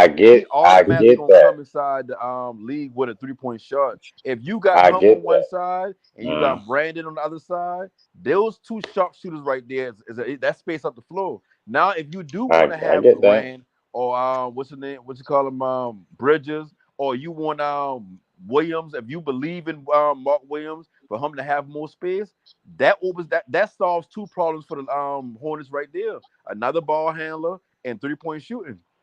I mean, but we've seen that same lineup with the Blazers with 3-point shooting. It didn't work. We've seen that stuff with the Cleveland Cavaliers with the 3-point shooting and the explosive small guards and everything. It just does not work. No, to see the So problem we've with seen Cleveland is we seen that we seen this experiment, and I no, think you Charlotte. can't add Cleveland to But I that think though. You can't you add Cleveland can to that because they you got can Okora. actually. Okora played a 3. Okora can't shoot. He's just a defender. But even still, we've seen that experiment with the two small guards. It just don't work, man. No, but when I say too small, You Lamelo know, ain't you a see small. it, Lamelo ain't a small guard. He's 6'6", but, 6'7". but Y'all the Melo don't. But the Melo is not a person that you would throw on a two guard though. He's just the problem, and the thing is with the Melo is, I wish that he took a little more serious. It's the weight room. He just don't take it serious right. So I can't throw him on a two guard, unfortunately. You see what I'm saying? So he's a liability in the atmosphere. You know, he's a good off ball defender, but when you tell him to play on ball, he gets kind of muscled. The same thing with Brandon Miller right now. That's his problem. His problem is not. His problem is basically he can't play defense. He has the length, especially in the off ball setting. When he gets on ball and you throw a shoulder in his chest, they basically move out the way. Then it's easy for that whoever he's guarding to create space. So they need to work on that. That's something he hasn't improved on yet. Until he does that, it's going to be an issue. We seen that experiment when they had Rozier and Graham there. It just didn't work. But that's You two need different. a big, That's but two that different things, but though. You it's comparing not two apples to different things. oranges. Because It's with not Terry comparing apple Rozier, to you're go not ahead. comparing apples to oranges. It is you're talking about a small guard that can shoot the three, But he's regardless not a of small guard. He's 6'3". he he 6'3", 6'2", man. He's still a small guard. They call Steph Curry a small guard, and he's 6'3". You see what I'm saying? So, and nobody shoots the three like Steph. I'm sorry, Reed Shepard, he can shoot it, but he ain't Steph shooting until we see it. So right now, I think Charlotte is moving in the direction of they want to put a 3-and-D guy next to LaMelo. They're probably going to put LaMelo, a 3-and-D guy, maybe a Josh Green, Brandon, Miles, and then Mark. And they'll experiment what they got with the two right now, such as with Josh Green or with somebody else. So I don't think basically they wanted to look in that direction again because they went through that experiment with the small guard next to the Melo, and they didn't like it. They didn't proceed to winning in the favorable way that they wanted to. That's why they didn't go that route. But I do see your point. Don't get me wrong. I like Reed Shepard as a player. And I think he's going to be a good player in this league. And I do think that in a perfect world, maybe that could have worked out. I just don't think Charlotte is looking in that direction right now, The especially with the reason new the management. reason why I say you comparing apples to oranges is because when you look at Terry Rozier game and then you look at Uh Reed Shepard game, they play two totally different games. Terry huh. Rozier should always come off the bench as a six-man scorer because his main thing in his mind is scoring. He don't necessarily want to sit there and catch and shoot. He don't necessarily want to run within the confines of offense. He want the ball in his hand. He want to get to the bucket. Reed Shepard, on the other hand, he's played the point guard position. He handles the ball. He can shoot off ball. He can play off ball. Now, when we talk Uh about defense, and we talk about Josh Green, Josh Green came from Dallas. I watched Dallas all season. That's the team I root for. Josh Green is not one of those elite defenders or what you're thinking about, and he's not a three-point shooter to the point where he knocking down 40% or even 38%. He shoots about 2 threes a game. He may hit one of those two, but when you give him more time, his percentage always goes down. That's why when we get to the playoffs, he barely played huh. until we needed another defender in the Celtic series, or we Uh were huh. or we Which were and dropped I to a see. certain extent. So when he Yeah, and put I him see next your to point on that. Melo, you asking the Hmm. eighth, ninth men off the bench to be a starter now. That makes no sense. And not necessarily, especially not in Charlotte's case, because in Charlotte's case, you got to look at their staff now and look at what direction they're going in. They chose Charles Lee, who is a developmental coach, and that staff is a developmental staff. So they're going to take a Josh Green who has an upside and has the ability to shoot the three because he shot 35, 36% this year. Maybe all three threes a game this year, but it's still a good sample size to let you know, hey, including the fact he shot 80% from the free throw line. So that's a good indication. Hey, maybe it's something they're going to work with. That's why they traded for him, including the fact that he does have upside on defense, including there's proven statistics that he actually does play decent defense.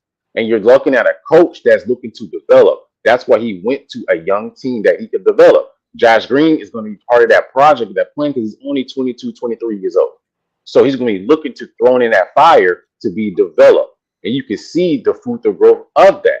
He may not have developed necessarily in Dallas because maybe they weren't moving in the same direction as him.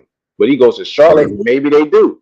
And maybe they do develop, maybe you do see him be able to blossom where he can fly into a Tim Hardaway Jr. type role, where he can get at least 10 to 12 points a game, shoot a decent amount of threes, and shoot it for a good percentage.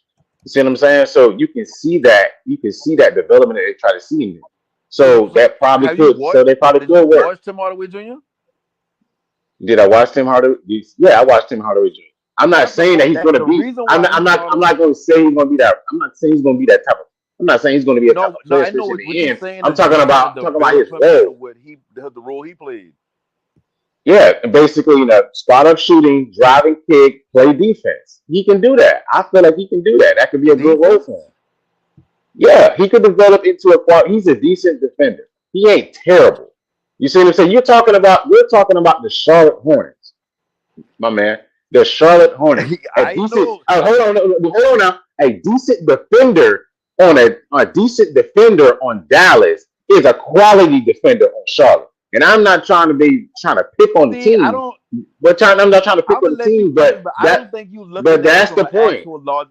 You trying to make logic of something you comparing apples to oranges. I'm not comparing.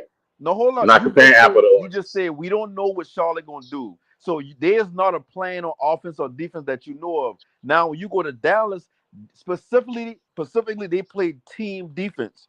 A lot of teams in the NBA, like Boston, they don't play team defense. They play individual defense because they got 5 starters that can go out there and match up with a lot of different teams in the league. And they got a 7-foot in the middle on offense that can create a mismatch on a lot of pick and rolls. Now, when you come to Dallas, it's a team effort. So there's not one player that you can say, this player is good because of this, that, and the third. Unless you look at numbers where they call him PGL in Dallas and Derek Jones Jr. They've been individually matched up on the stars. That's the only stat you can bring out there is individuality. But for the most part, it's a team effort from the center on down to the point guard. Down to Luka. So when you go to Charlotte and you put them in that defense, we've been switching and all that shit. Then when they get to Charlotte, we don't know if Charlotte going, okay, cool. We ain't switching nothing. We matching up with everybody. Cool. We just going to play to where we crashing the boards and we won't get out and run. We don't know what Charlotte want to do. But what we do know is, regardless of what we want to say about the guard play in Charlotte, as far as LaMelo go, they need another ball handler because LaMelo plays better off ball. Let's just stick with offense. They have several ball handlers on the bench now. That's the point of why. They got Reggie Jackson on the bench now, dog. He's a good backup for LaMelo. Okay, but are you talking about a backup? I'm talking about somebody that can play next to LaMelo that can handle the ball. That's the point. That's the point of developing Brandon Miller. You don't have to. You can move. You can have. That's not his game. That's what he's developing into. That's the point of that. And I meant to talk to you about that. As far as with Brandon Miller, I got a whole 5-minute clip of Brandon Miller taking guys off ball and developing into that. That's the point of him developing. No panic. He's going to develop into someone. Him taking defenders off a ball. That don't mean he's developing to a player where he's another ball handler. He ain't developing. That's the point. He can develop. He's going to develop into that. That's the point of Brandon Miller. But took him. He's going to develop into that. Develop players. They look at you and say, okay, like let's take Wemby for example. No panic. Hold on. Let me finish real quick. Let's take Wemby. Wemby's a 7'5", 7'6" player. They see that he can put the ball on the floor. They see he can shoot. But we don't know if that's what his game is going to be at the next level because we haven't seen it yet. But what we are going to do is we're going to put him in situations to see where he's comfortable at and where he's uncomfortable at. When you look at Brandon Miller, even when you look at how he scored in college, his buckets never came off of putting the ball on the floor. It was all catch and shoot. It was all, I'm going to run off this pin down. I'm going to go around the screen. I'm going to just sit around. I'm going to just pull up as soon as I get at the top of the That's because that is the Alabama offense. Let me finish. So once they move into the NBA, it's Okay, let's put him in these positions to see if it succeeds. And if you watched him the entire year, like I watched him, he was not doing that at an effective rate. So most of his buckets was coming off a lot of catch and shoot plays. So when your buckets coming off a lot of catch and shoot plays, without your star player who's going to have the ball in his hand, now you're talking about there's going to be times where Brandon Miller got the ball in his hand and Melo gonna be playing off ball. Okay, cool. Melo's a decent catch and shoot player. Brandon Miller can be a decent catch and shoot player. Now, where else the shooting coming from? If we know the two players that gonna be the best catch and shoot players are the ones interchangeable with the ball, where's the other shooting coming from? Because when Bridges get the ball, Bridges holding the ball and he getting into his he getting into his bag. So what I'm saying is, I understand the logic behind what you're saying, but we talking basketball at the end of the day. We are talking basketball, which is what Brandon Miller is developing into. Like I said, I can prove up and pull up a whole 5-minute clip of Brandon Miller taking guys off dribble on various different teams, on various different defenders, dog. I mean, that's the point of what he's developing into. And with you, since you want to bring up Alabama, that was their style of offense that they ran. It was more so catch and shoot or catch it and drive to the rim. It was no taking guys off the dribble, none of that mid-range stuff. You saw him do that at the next level in the NBA where he took guys off the dribble and took mid-range shots. And I can prove tape that he does that. Now, basically, is he going to develop and is he at the level of, let's say, efficiency of a Kevin Durant? No, but that's the point of him being a rookie and developing. Everybody is going to come in with their game being perfect. They develop into that. You think Anthony Edwards' game was perfect? He's developing. It still is. That's the point of Brandon Miller. Every time you talk about Brandon Miller, you keep saying taking guys off the dribble. You notice how that's the only thing you're saying? That's because that's the topic we're talking about. But it doesn't mean that that's not. Well, hold on. I'll let you. Hold on. Another ball. No, hold on, Mechanic. I'll let you know. Mechanic. I'll let you talk. You're just talking about driving kick. That doesn't mean that he still doesn't have playmaking ability. Hold on. No. I'll let you cook, right? I'll let you cook. You allow me to have the floor. That means that doesn't mean that he has other aspects to his game, such as catch and shoot, playmaking, which he shows flashes of that.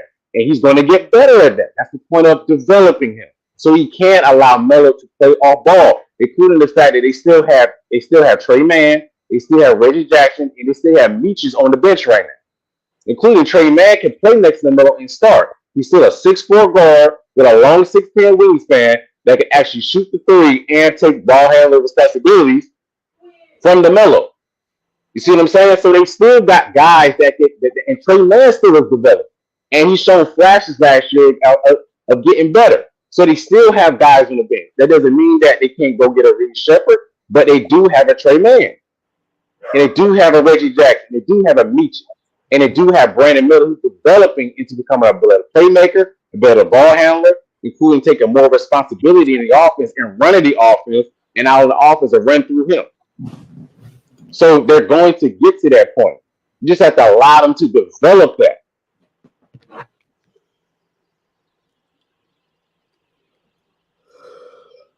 When I talk about another ball handler, I get what you're saying about Brandon Miller got a development of that. But let's just look at the floor. You got 5 players on the floor. If you got LaMelo, who's a very good catch and shoot player, because that's part of his off-ball game.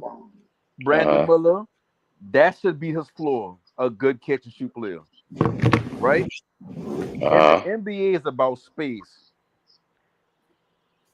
If you telling me my 2 best players, well, not 2 best players, if you telling me my 2 ball handlers are also my 2 best off-ball shooters, there's no other play. There's not other players around like I say Grant Williams or McCall Bridges or Mark Williams, and we just talking about the starting 5 lineup. We just talking about the 5 players that are gonna play the crunch time minutes, the starting minutes, the closing of the half minutes. You need to space things out for Mark Bridges first of all. You need to space things out for Williams first of all. LaMelo needs space for him to get into his bag. It don't matter if whoever that off guard is can get into their bag or not. We need to know that when we trying to get into an offensive set, we need to know that you can run this shit You can run it as if this is your primary position. And then on the next play, you can come Mm-hmm. down and you can play a secondary position. And you won't skip a beat. Now, when you talk about Brandon Miller, I get what you're saying about the development part. But if you draft a player, and I ain't even got to be Reed Shepard, just bring in the player that fits the mold of what I mean, what I describe in Reed Shepard, and players like Reed Mm-hmm. Shepard, like I said earlier, like Alonzo Ball, who can step off the ball. I don't care if you can take somebody off the basket. That's not part of being Dog, that's being a. Trey Man. It's not. That's it's Trey Man, dog. That's the player you're talking about that's on the But what? roster that Okay, does all so all right, cool. So if it's that. Yeah. Trey Man, then the conversation about Brandon Miller was irrelevant. Him Not being developed necessarily. was irrelevant. If you saying it, Not necessarily. Not necessarily. just like you said, you let me cook, I let you cook, let me cook. Yeah. If you saying Trey Man can fit that mold, if you saying Reggie Jackson can fit that mold, then why a Reed Shepard who would come into the NBA at 20 years old? And I understand moving Mm-hmm. up to get him would probably be crazy, not crazy, but it'd probably be a bad move just because ain't really no star power in him. But at the end of the Mm-hmm. day, and like I said, you does say you see why it coming from, or you agree with whichever term you use. But at the end of the Mm-hmm. day, when you look at Brandon Miller, you're trying to develop the only other player that can catch and shoot, and your starting lineup. Because I get, and like I Mm-hmm. said, if from what me saying about Reed Shepard, that should have gone Mm-hmm. straight into, well, why get Reed Shepard when you got Trey Man coming off the bench? But Mm-hmm. instead, you went straight to that's what they're developing Brandon Miller for. When at the end of the Yeah. day, all I see from Brandon Miller, I didn't see Brandon Miller not saying I didn't see him do this at all. So don't this is how I talk. I barely saw him running sets to where it's okay. Brandon Miller playing, not playing the point guard position, but he's opening up Mm-hmm. sets with the ball in his hand. A lot of the, Mm-hmm. especially the games I go into the Dallas game, right, where Mm-hmm. they've been like letting him play. They've been sagging off him as far as when he got the ball in his hand and like he about to play make or he about to run a set, they'll sag off because they understand. No, you want to shoot. You don't want to run. You don't want the set to be successful. You don't want to make the Mm-hmm. extra pass. You don't want to look for the open Mm-hmm. man. You want to get into what you want to get into. But we know you ain't Mm-hmm. got that in you. So if you do make a Mm-hmm. move, we got somebody right here waiting on you. Because we know you Mm-hmm. can't do that shit. I get the development part, but Mm-hmm. it makes more sense to have him on the wing. I get the development. So he can work on that shit when Mm-hmm. Melo out the game or whatever case may be. But this is who he is. This is the mold of player they're looking for. He's not about Mm-hmm. to develop into Paul George. He's not about to develop into a KD. That's and I ain't saying that like I I never agree. said develop into those. What I'm I never saying. said develop into those guys. I just said do it in No. general I ain't saying that you and does running say a that. set of offense. No, I ain't trying to say that you does say that. What I'm saying is I'm pretty sure in today's league, when you look at Brandon Miller, Mm-hmm. because I the same things I've been saying about him before the draft even start, is the Yeah. same things you hearing about him from other people who's talk on sports, from scouts and shit like that. He a stiff Mm-hmm. player. He's not a lockdown defender for his size. He got to play up to his size. He plays in a mold of Paul George only in size, but not in actual play skills. He ain't taking nobody up the dribble because his first step ain't quick enough. He ain't. It's not necessarily about having the quickest first step. Is also about being crafty. Luca don't got the biggest first step, but Luca is very physical But and he's like you crafty said, with it. that's an anomaly. You know. You know. But That's an that's the anomaly. thing. Ain't too But many that's the players that thing. But move that's as the fast thing. as or as slow as Luca that can do what Luca do. That's an anomaly. But that's also about development because the Brandon Miller's issue is just his lack of strength. He doesn't have the strength, so when he does get past somebody or get a step on someone, he get pushed off the spot because he's just not strong enough right now. So that's also part of that too. And just to piggyback on what you talked about as well, with the whole point of developing Brandon Miller and Trey Man's on the roster, you still want to develop Brandon Miller because you still want to be multifaceted on your basketball team. There's no reason not to develop Brandon Miller and to be able to run an offensive set and be able to take on some of that responsibility, especially if you want him to grow into the player that you want him to grow into, that you see for him. So that's the point of him being multifaceted, whether it's being catch and shoot, taking guys off the dribble, or running a set. but he also have Trey Mann who can also take responsibilities from Brandon Miller as well as from Miller. More importantly, that's on the roster right now. So that doesn't negate from developing him, Brandon Miller, into that because eventually Trey Mann is probably going to be off the roster soon, in the next couple of years, where they might not resign him, and it's going to be LaMelo and Brandon. And Brandon is going to have to run those opposite sets and know how to do that. So you still develop that and cultivate that in him. But while they do have that, you can take a slow process in developing Brandon Miller as he picks up progress in that, while you still have Trey Mann on the roster who can take on those responsibilities because he did it last year. So you can still do that. You see what I'm saying? So you could do both at the same time. That's the point of basically why they hired Charles Lee, who is a developmental coach. That was his responsibility when he's with the Celtics. Development. That's the reason why. Do I agree with the pick that he took and Tajan Saloon? No. But I see why they took a raw, high upside player that is young, still 18 years old. Because Charles Lee is a developmental guy. He said they took him and said, we're going to develop him. We're going to see what you can do with him. We're going to see how you can mold this player. And how the Charlotte Hornets are moving, they're not going to be competitive this year. But the following year, that's when they're looking to be competitive. So that is how this team is moving right now, based off of what I've read and what I've seen. So I got a question to ask you. As far as guys that's in the front court, because it don't seem like. First of all, I'm gonna ask you this: do you believe that Brandon Miller will be a backcourt player this year or a front court player? He's going to be both. He's He's the most versatile player they have on the team. He's going to play both. I know he's going to be doing both, but where do you think the majority of his time is going to be? Especially Probably more a guard more than anything. But with him, he's going to do both. Like it's not a matter of basically which one. They're going to use Brandon Miller in a positional aspect. They're going to ask him to bring the ball up. They're going to ask him to get better at running offensive set, like Napana talked about. He's going to get better at doing that. Okay. Of course, he's still going to rely on LaMelo in basically doing that, as well as Trey Mann and Reggie Jackson. But he's going to get better at doing that. He's going to get better at taking guys off the dribble and actually developing that. He talked about that in his exiting press conference at the end of the season, where he says he's going to work on his ball handling. He says he's going to work on getting stronger. Says he's going to work on his IQ and running opposite set. He talked about all those things that he wants to work on. So that's the things he's going to be able to do. So it's a matter of basically doing both. I think he's still going to play a little bit more guard, but he's going to do both, man.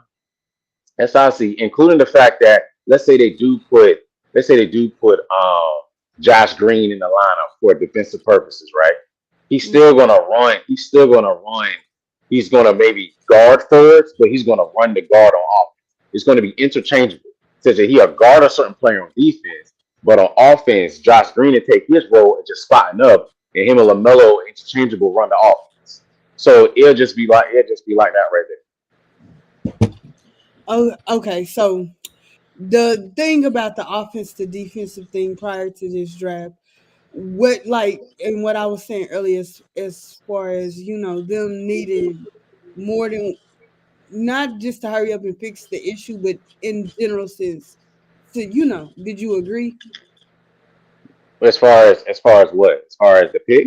When I was like everybody pretty much wanted them to draft Montes or Shepherd, but Shepherd wasn't available. So like Montes, since he was still there at 6 instead of Tijon and stuff like that. And I was like, even though I'm not high on him, Montes, that is, do you think because I heard you say you didn't like the pick, but do you agree with my assessment and feeling like, okay, yeah, they needed the shooting, but they also still needed the rebounding, the defense, the playmaking, it's a toss up basically. They're roughly kind of the same player. I think Charlotte just went for the guy they felt like had more upside. I mean, I like Montes a little bit more. I think he's a little bit more polished. I think he's a little bit more polished, and both of them still raw. But I think he's a little bit more polished than the Tajane, but or however you say his name. But Mm, I think that they went for the younger player. I think they're roughly similar. They're both going to play the same position. So I think they just went for the higher upside. I feel like Tajane has a bit more upside than Montes does, especially when it comes to the defensive side, because his wingspan 7'2", 7'3" is out of this world. So I feel like they just went with that over Montes. I mean, I would have liked Montes over him, but I see their point of view and positioning it taking Tajane because his upside, as well as you got to think about who the coach is.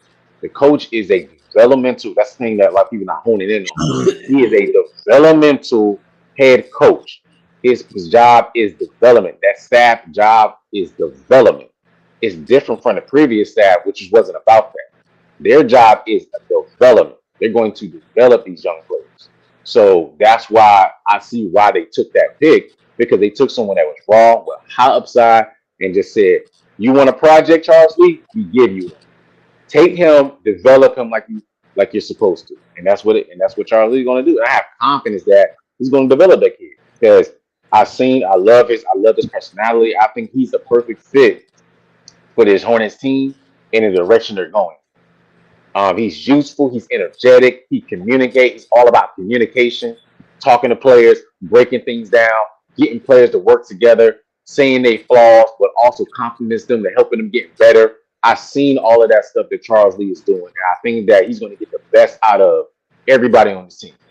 So I think he was the perfect fit for the Hornets, as well as the Hornets was the perfect fit for him in the direction they were going. So I think it's the perfect marriage, and I think Tajay landed in a good spot for his own development and going forward as an NBA player.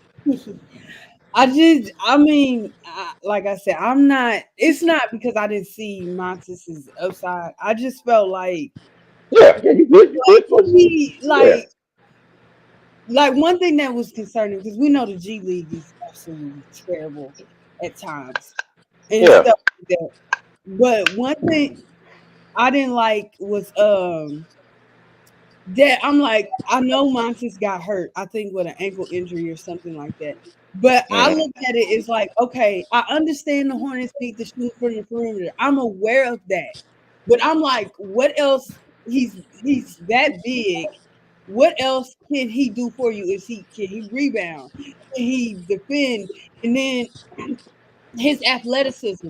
I'm like, okay, I can see that he athletic, but then I started thinking about, I'm like, okay, when he gets to the NBA level, is he's as, and we back to see too, is he's athletic as what we think he was in the G League? I mean, that's the thing Because that you got to I consider. think he's still gonna be athletic, but not like Hmm. people saying he is. Yeah, I mean, it's gonna be it's gonna be a sight to see. You know, it's gonna be interesting season to see how he plays out. I'm looking forward to see how he develops. If some of his game does translate to the NBA, Mhm. he's decently athletic now. Is he Tajane athletic, freaky athletic like him? No, he's not. But I think he's decent. I think he's decent enough. I think he had like a 38-inch vertical somewhere around there, so that's fine. Mhm. Um, but I think the one thing we thought he was going to be able to do that he didn't show in the G League was his shooting. So hopefully that's improved. I'm still looking to see how he does on defense, because that is concerning. He has a lot of lapses, and of course, he's not strong, especially in the position he's going to play, because he's going to guard players like a Giannis. Yep. Yep. So you got to be able to handle it. We know Ty James not going to be able to handle that. He's only 18 years old. He won't turn 19 until what, August? Till August. So we know he has a long way away. But Montes is probably, and we know Ty James not starting right. But Montes is probably going to be starting. So he's going to get thrown in the fire really quickly. He doesn't have the advantage. That's the one thing about going to Charlotte right now. Tajane got an advantage over a lot of these other players. He don't have to get thrown into the fire that fast. He can sit back and develop and work his way in there and get stronger and develop over time. The same way the Bucks did, same way the Bucks did Giannis. Not to say they're the same player, but they took a slow process in developing. So the same way that Charlotte's going to do with Ty Lane. So it's going to be. So I immediately think that Montes at first. Hopefully he figures it out. I think he's going to struggle a little bit at first, but hopefully he finds his stride kind of like midway, late in the season, so we can see that upside in him.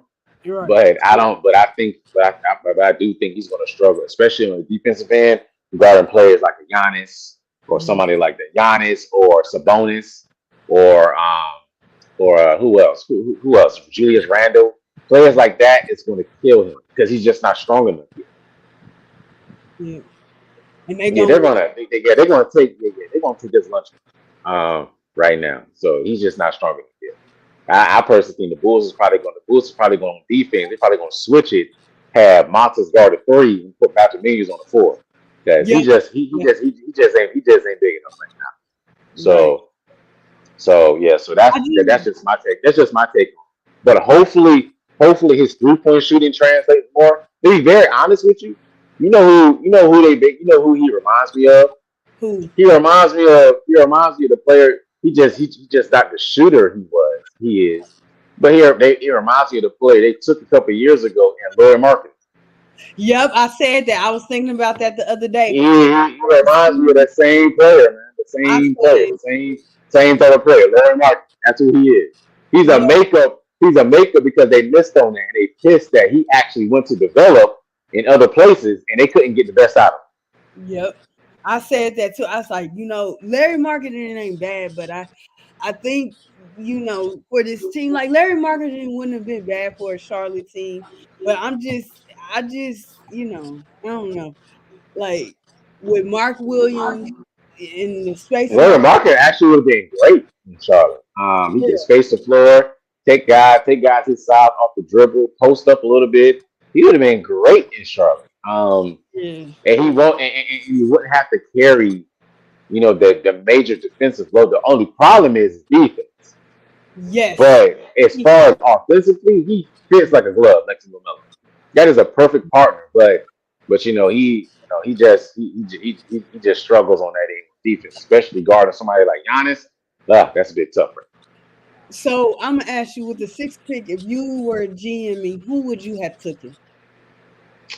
Who was it? So I gotta look who was developed. Let me see.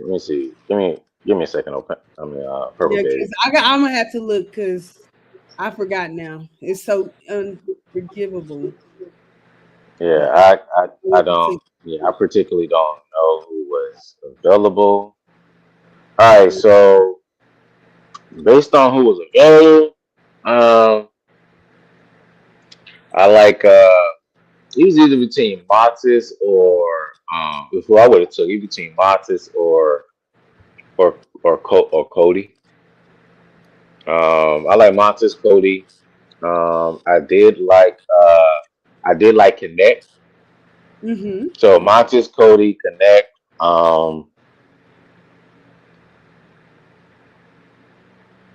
Those are probably my top 3. Mm-hmm. I did like Jacoby Walter. Mm-hmm. See, we a little bit in the same headspace, but my team, and I'm gonna tell you this about the Hornets. Also, a sleeper for me is Tristan. He probably wouldn't went that high, but a Tristan Sylvia, he's a sneaky pick I like.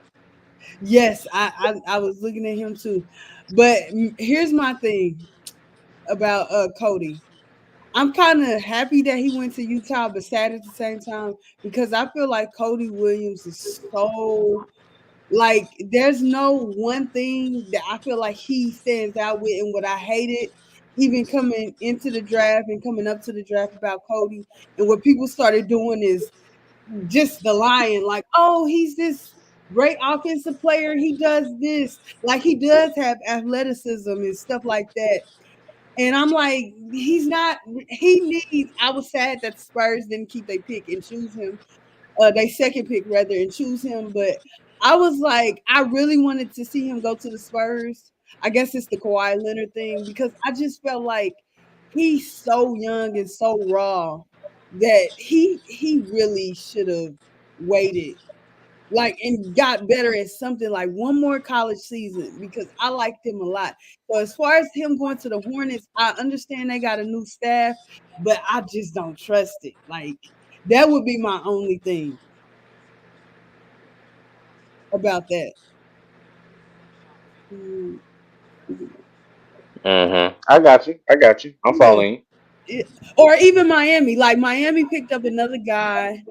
I think he's going to stay in the G League though for Miami. But Ware from Indiana, I you. liked him. I liked Yeah, him. yeah. I like him. I like him too. But he's going to take a while to develop.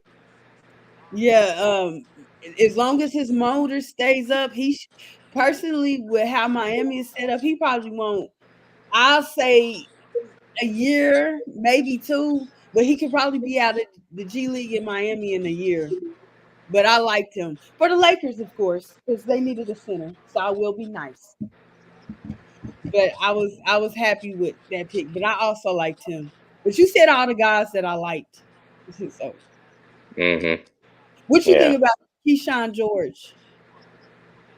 I think he's pretty. I think he's pretty good. You think he Um, got some defensive potential? maybe a little bit. He's all right. I feel like he needs to. I feel like typical needs to get stronger. Needs his IQ needs to get a bit better. Um, pay attention a bit more. But I can see the upside, and I can see um, why basically he was taken by the Knicks. Yeah, Yeah, I think that the Wizards took him, but but the one thing I can say is that he can shoot. He's decent. He's decent at shooting. He still has to improve on it. But I can see the potential in him. but you know what surprised me though, and since we was talking about the Hornets too, that they hmm took KJ Simpson. That was like I'm like, huh? And then when I'm looking at, of course, we looking at the players that got drafted and stuff like that, and I'm like, well, maybe sort of that might have been the best thing hmm that they could have done, whatever. But I'm still questioning. Yeah, hopefully that Keyshawn George could make up for what's that boy they took, Kevin Knox, they took years ago because they were looking for that wing that could stretch the floor and develop into some versatility. He just couldn't But develop. and I need people to remember when teams take guys too early, that's what happens. hmm That's what happens. And Kevin Knox got taken too early. The NBA is a business first, and stuff like that. So when you ain't doing they not gonna hold your hand. It's basically what I'm trying to say. Like, hey, you got it, you ain't got it, you got an Oh offer. no, oh no. He was drafted by the Knicks and traded to. He was traded to Washington. I looked at the opposite. So yeah, he went to Oh, Washington. I'm like, Yeah, because Washington got 3 picks. Washington got Alex Starr, Bud Carrington, and Keyshawn George. I liked Bud. I hope Bud do well. Yeah, Bud's good. Bud's good. Bud's gonna replace Jordan Poole. that Jordan Poole right there. So And it's funny um how people ain't saying that. I was like, I know Washington, hopefully they get their head on straight because they're another team that has not won since I've been born. That's embarrassing. I mean they had one a little. They had when the John Wall and Bradley Beal here, they won a little bit. It just ain't been Yeah, enough. but it was the injury era. I need the Bulls to do something. The Pacers, they sort of come on, man.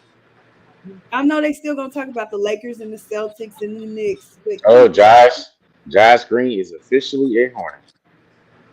Yes, sir. The NBA Yeah. verifying deals like we verify checks. And I think So the Hornets. So it says today the Hornets have waived 4 players, acquired Josh Green, Reggie Jackson, and some picks. Mhm. Resigned Miles Bridges and won their summer league game by 32 points. Were you surprised by any of the players that they waived? Um, no, I was not.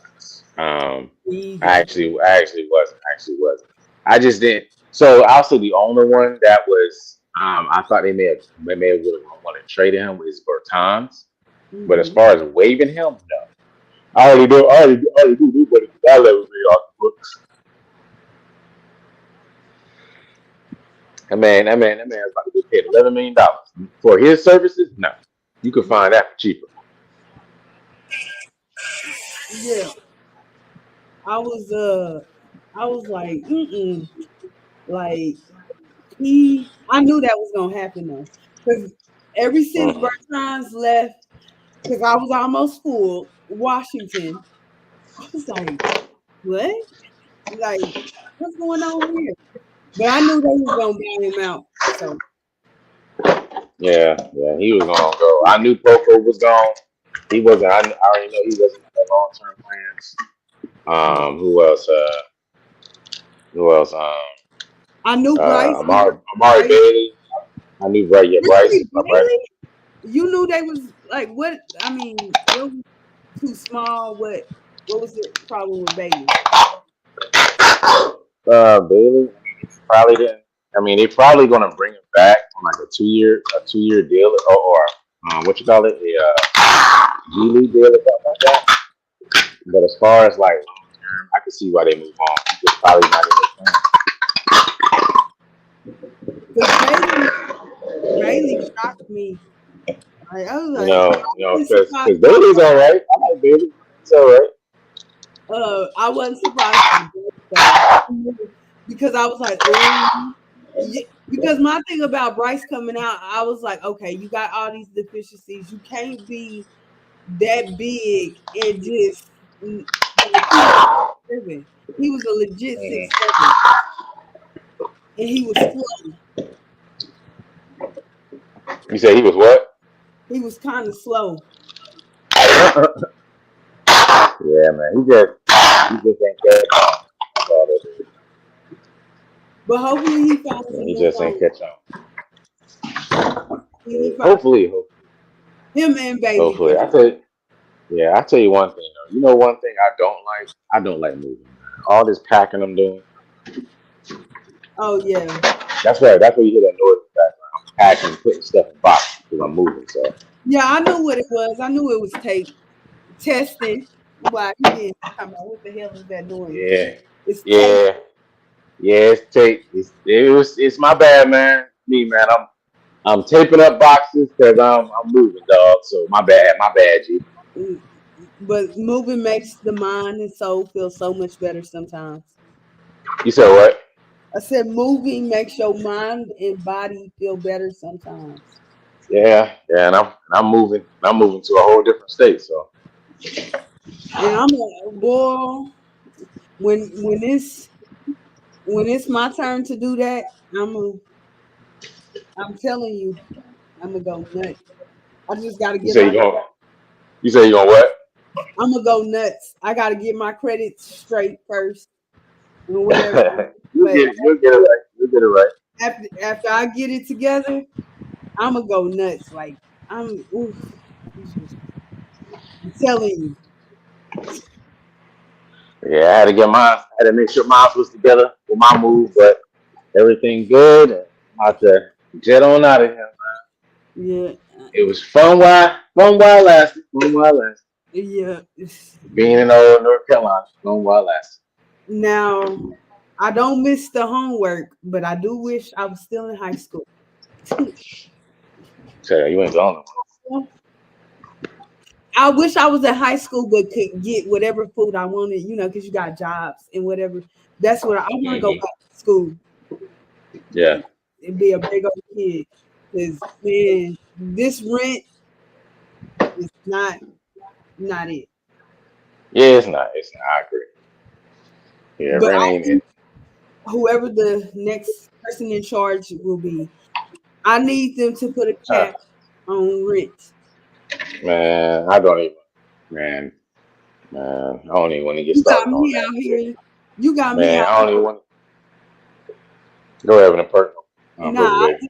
that's that you got me out here looking for a family home, and I ain't got a family because I'm not about to pay no $2,200 for no 1 bedroom with limited That is space. crazy. That is $2,200. crazy. I might, 22 for one bed is wild work. yeah, I might as well get a house. I don't even want to pay 1,000 because see, when I turned 18, this is what's so crazy. When I turned 18 years old, rent for a 3 bedroom was like $950. And that was Mm-hmm. when I was 18. When I turned 21, it was still $950. When I was 25, it was still $950. Mm-hmm. So just imagine when it went to $1,000. And I'm 30. Mm-hmm. I'm 31 now. Do you know my feelings was hurt? I had all these plans. I was like, yeah, I'm gonna do this. I'm gonna have this much money. That's because I didn't understand taxes. Mm-hmm. Yeah, I'm, that's usually how it go, man. You I'm, know, cause hey, I remember when rent was cheap too. yep. Trust me, I'm one Yeah, of those. I remember when rent was cheap. that they need to be realistic. Now I'll let y'all get y'all 1,500 off as long as the it's spacious. It got storage space.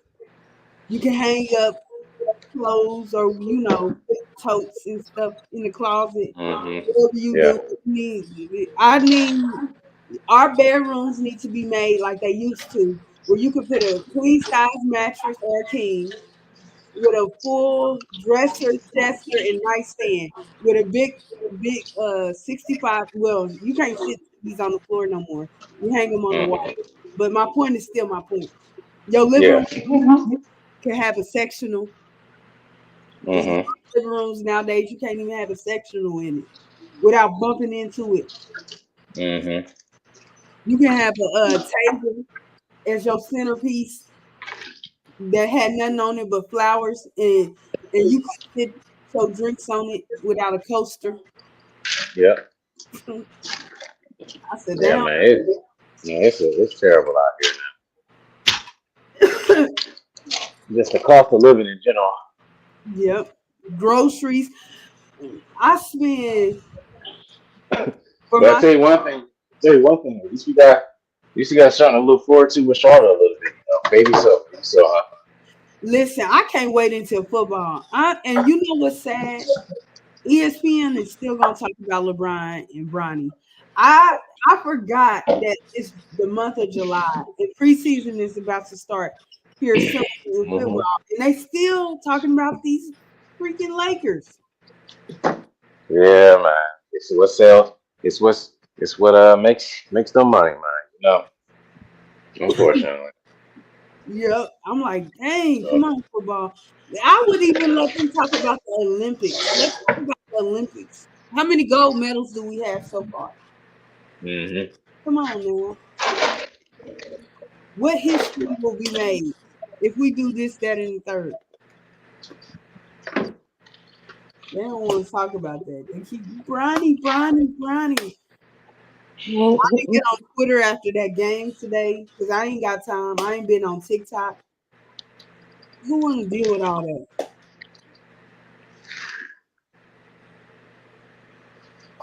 Yeah, man.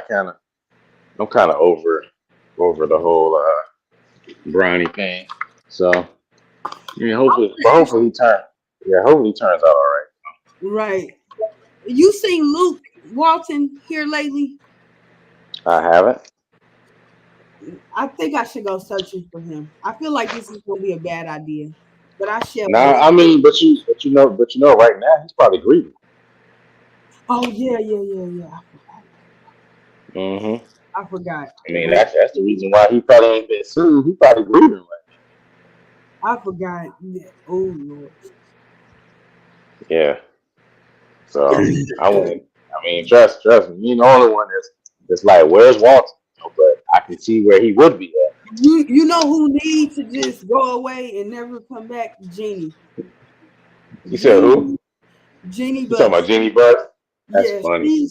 she need to send somebody out. Don't come to another game. Let people forget about you. That's funny. If I hear another Lakers fan, Gee, you know what? You got it. I'm gonna give y'all what y'all want. He got to do That everything. is so funny. I heard about Pat. I said not Pat trying to get out of Dodge, which I think is a lie. Pat don't seem controlling to me, but I think Pat is gonna be one of those like his name's still gonna be there, but he's gonna go off into the back somewhere and let somebody else do it. Mm-hmm. But Jeannie needs to take some examples. Magic ain't even really trying to be her brother if he calls it no more. Man, Magic done left basketball with the football.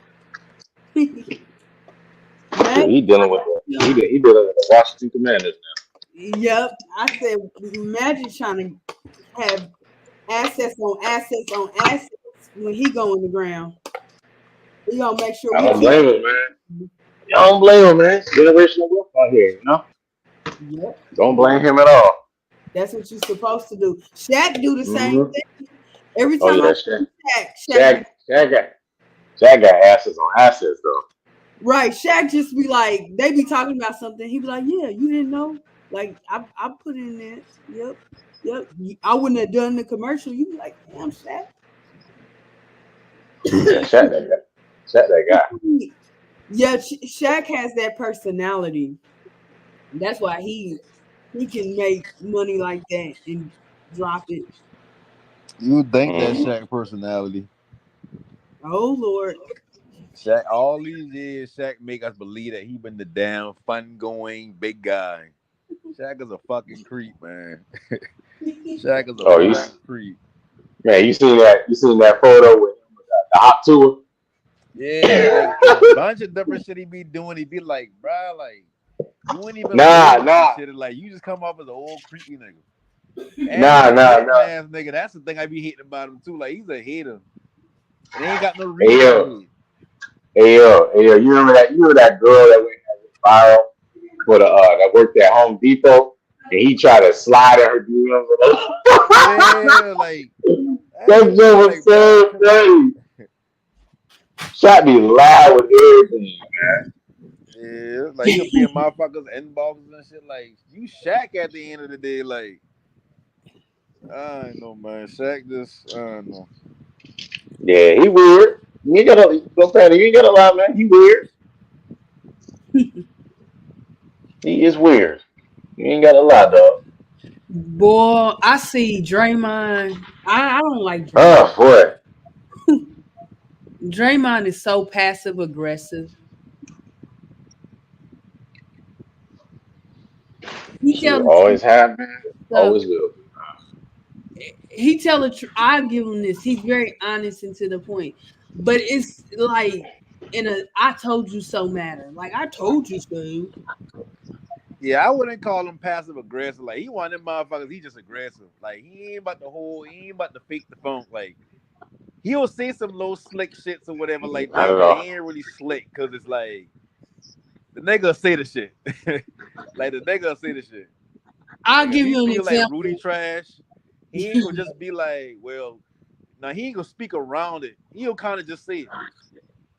But I don't know. Draymond just Draymond he will getting take old, something that you man. said in private and say it in public. Like, yo, Yeah, he that is don't want you every don't tell time certain he shit because he gonna say yeah, the shit. you're right. Man, Draymond just funny. He'd be like, if he knew you, my guy, yeah, you had your shoes on backwards. Like if somebody said Draymond to come right to the internet, yeah, like he's a cool dude, but he had his shoes on backward one day, and I don't even know how he didn't know. But I bet you he know now. I'll be like, what the fuck? Yeah, he just be trying to act like he like I don't know. He be acting like he it's like he'll play slow when he's saying the truth. Yep. Yeah. I'm gonna say this. I appreciated these NBA players having these podcasts, but like I somebody don't. said a couple of weeks ago, it's oversaturated Man. now. It's too many. I don't like Yeah, I when mean, people be like like when I come up watching basketball, and I understand these athletes are regular motherfuckers. They're regular people. They're regular human beings. Like they don't got no aura, none of that shit. There. But I kind of like the fact that like when you look at certain play, like when I look at Kobe, it's like his demeanor, the way he carries himself. That to me, that helped boost who he been to me as far as me looking at him like the good. But if he would have a podcast today, God bless the day, and he only talking about, oh yeah, I remember that series, like yeah, all us been on the bench tripping, like we know we've been going home, like we ain't even. It's like damn, like when I hear JFT talk, it's like I find him funny now. Don't get me wrong, I like his little podcast, but it's like damn, like niggas be. It's like when you hear people talk about working hard and that never give up spirit and all this extra shit, is like you killing that shit for me, bro. Like that shit just sound like God gave you a gift to be able to be talented, and it's like you kind of been wasting this shit from time to time. When you got motherfuckers that ain't got the size or the talent as you, who probably would die for that shit. And shit like that I just be mean, pissing me off. I understand, man. It's just that's what makes Kobe Kobe and Jordan Jordan, man. Yeah. Everybody don't have that same mentality like the dudes, man. Unfortunately, you would think they would, and they wouldn't waste their talent, but you see many dudes, man, come in the league with size, athleticism. Look at Anthony Bennett, size, athleticism, length, and he just ain't work hard. He was just lazy, and, Like, I and, would and he respect if you does. just can't do something. Like I would respect that more than you just. Well, I can, but it's like I ain't give a fuck. I know we about to go home anyway. We've been on the bench tripping off. Like when he been talking about Paul George short, I'm like Paul George. I don't even fuck with Paul George. I don't think he what everybody think he is. But it's like he been talking about Paul George and getting mad because he like that supposed to be my shot. Like I the leader, I the whatever. That supposed to be me taking that shot. And then the next game come up or whatever, and he take the shot, but he missed him.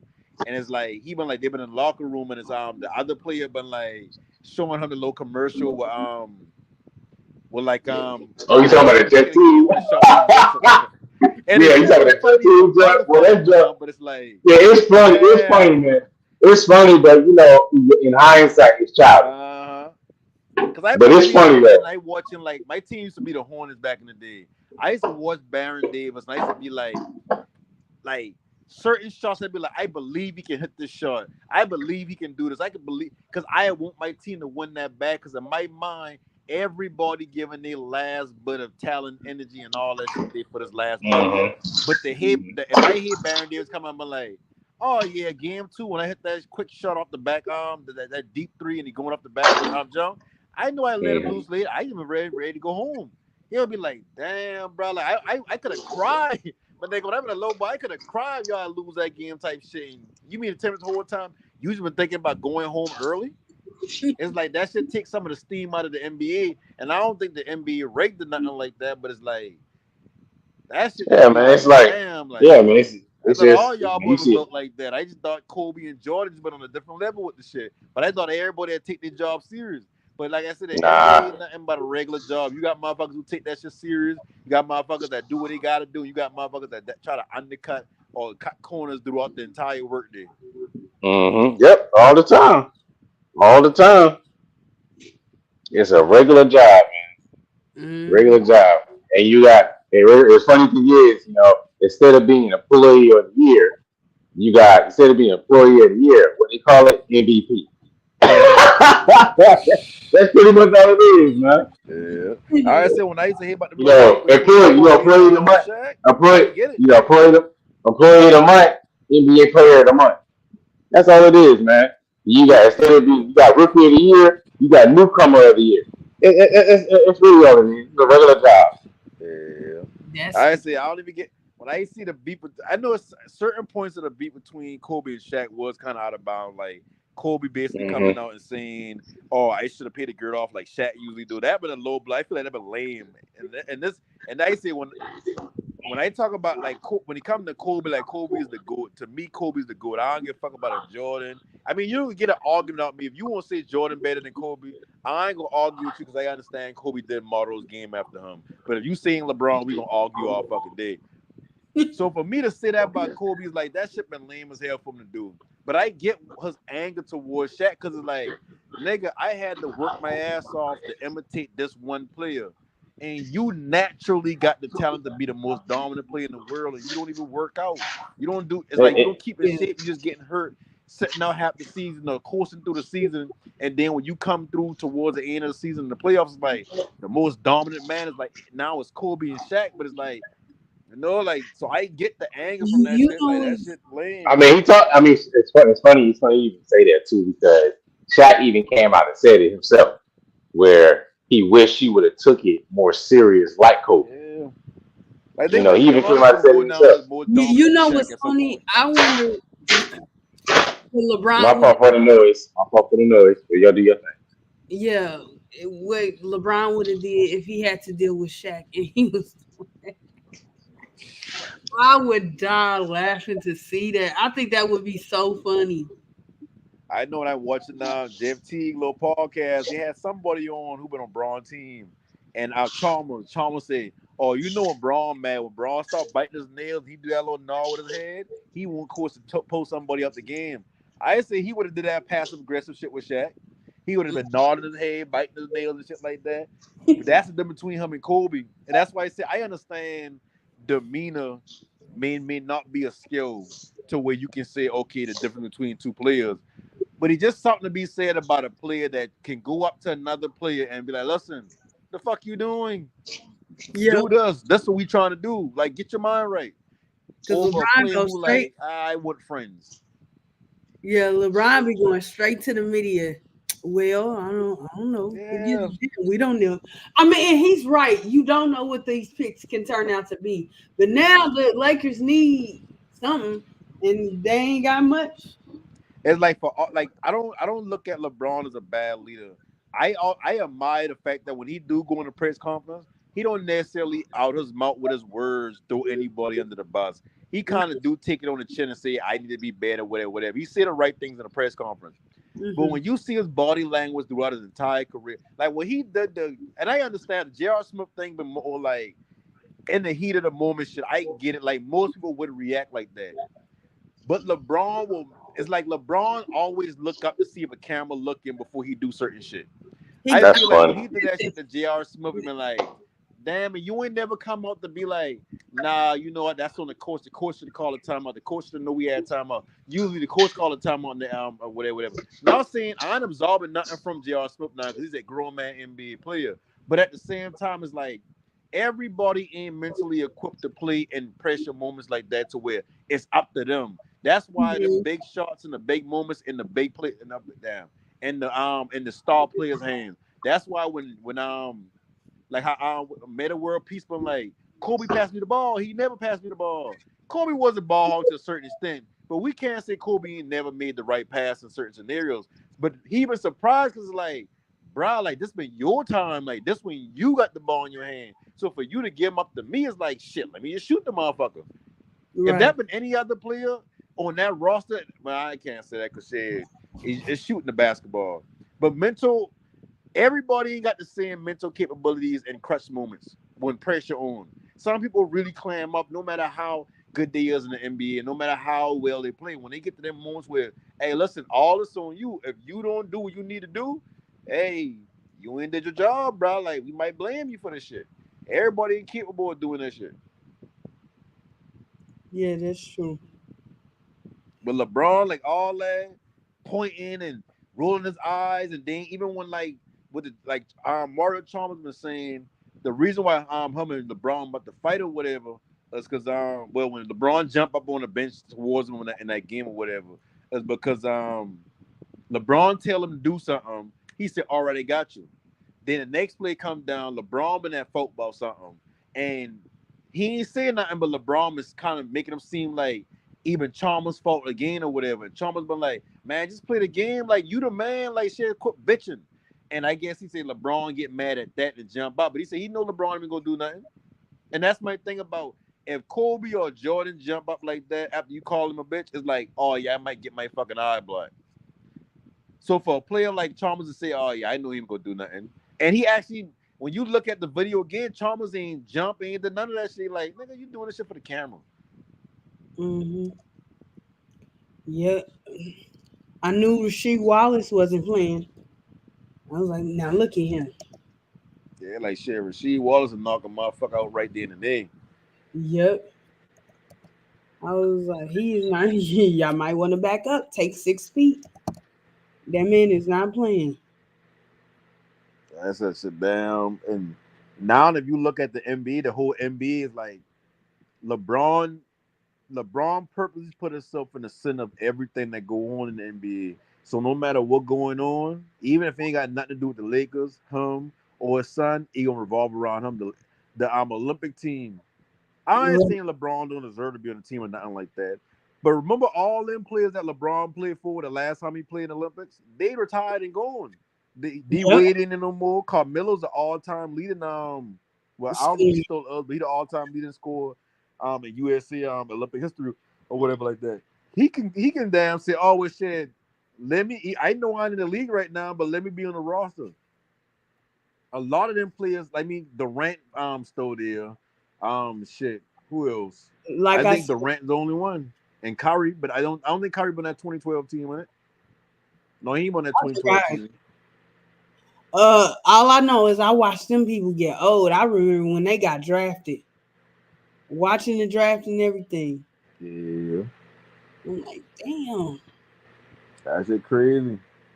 how time goes.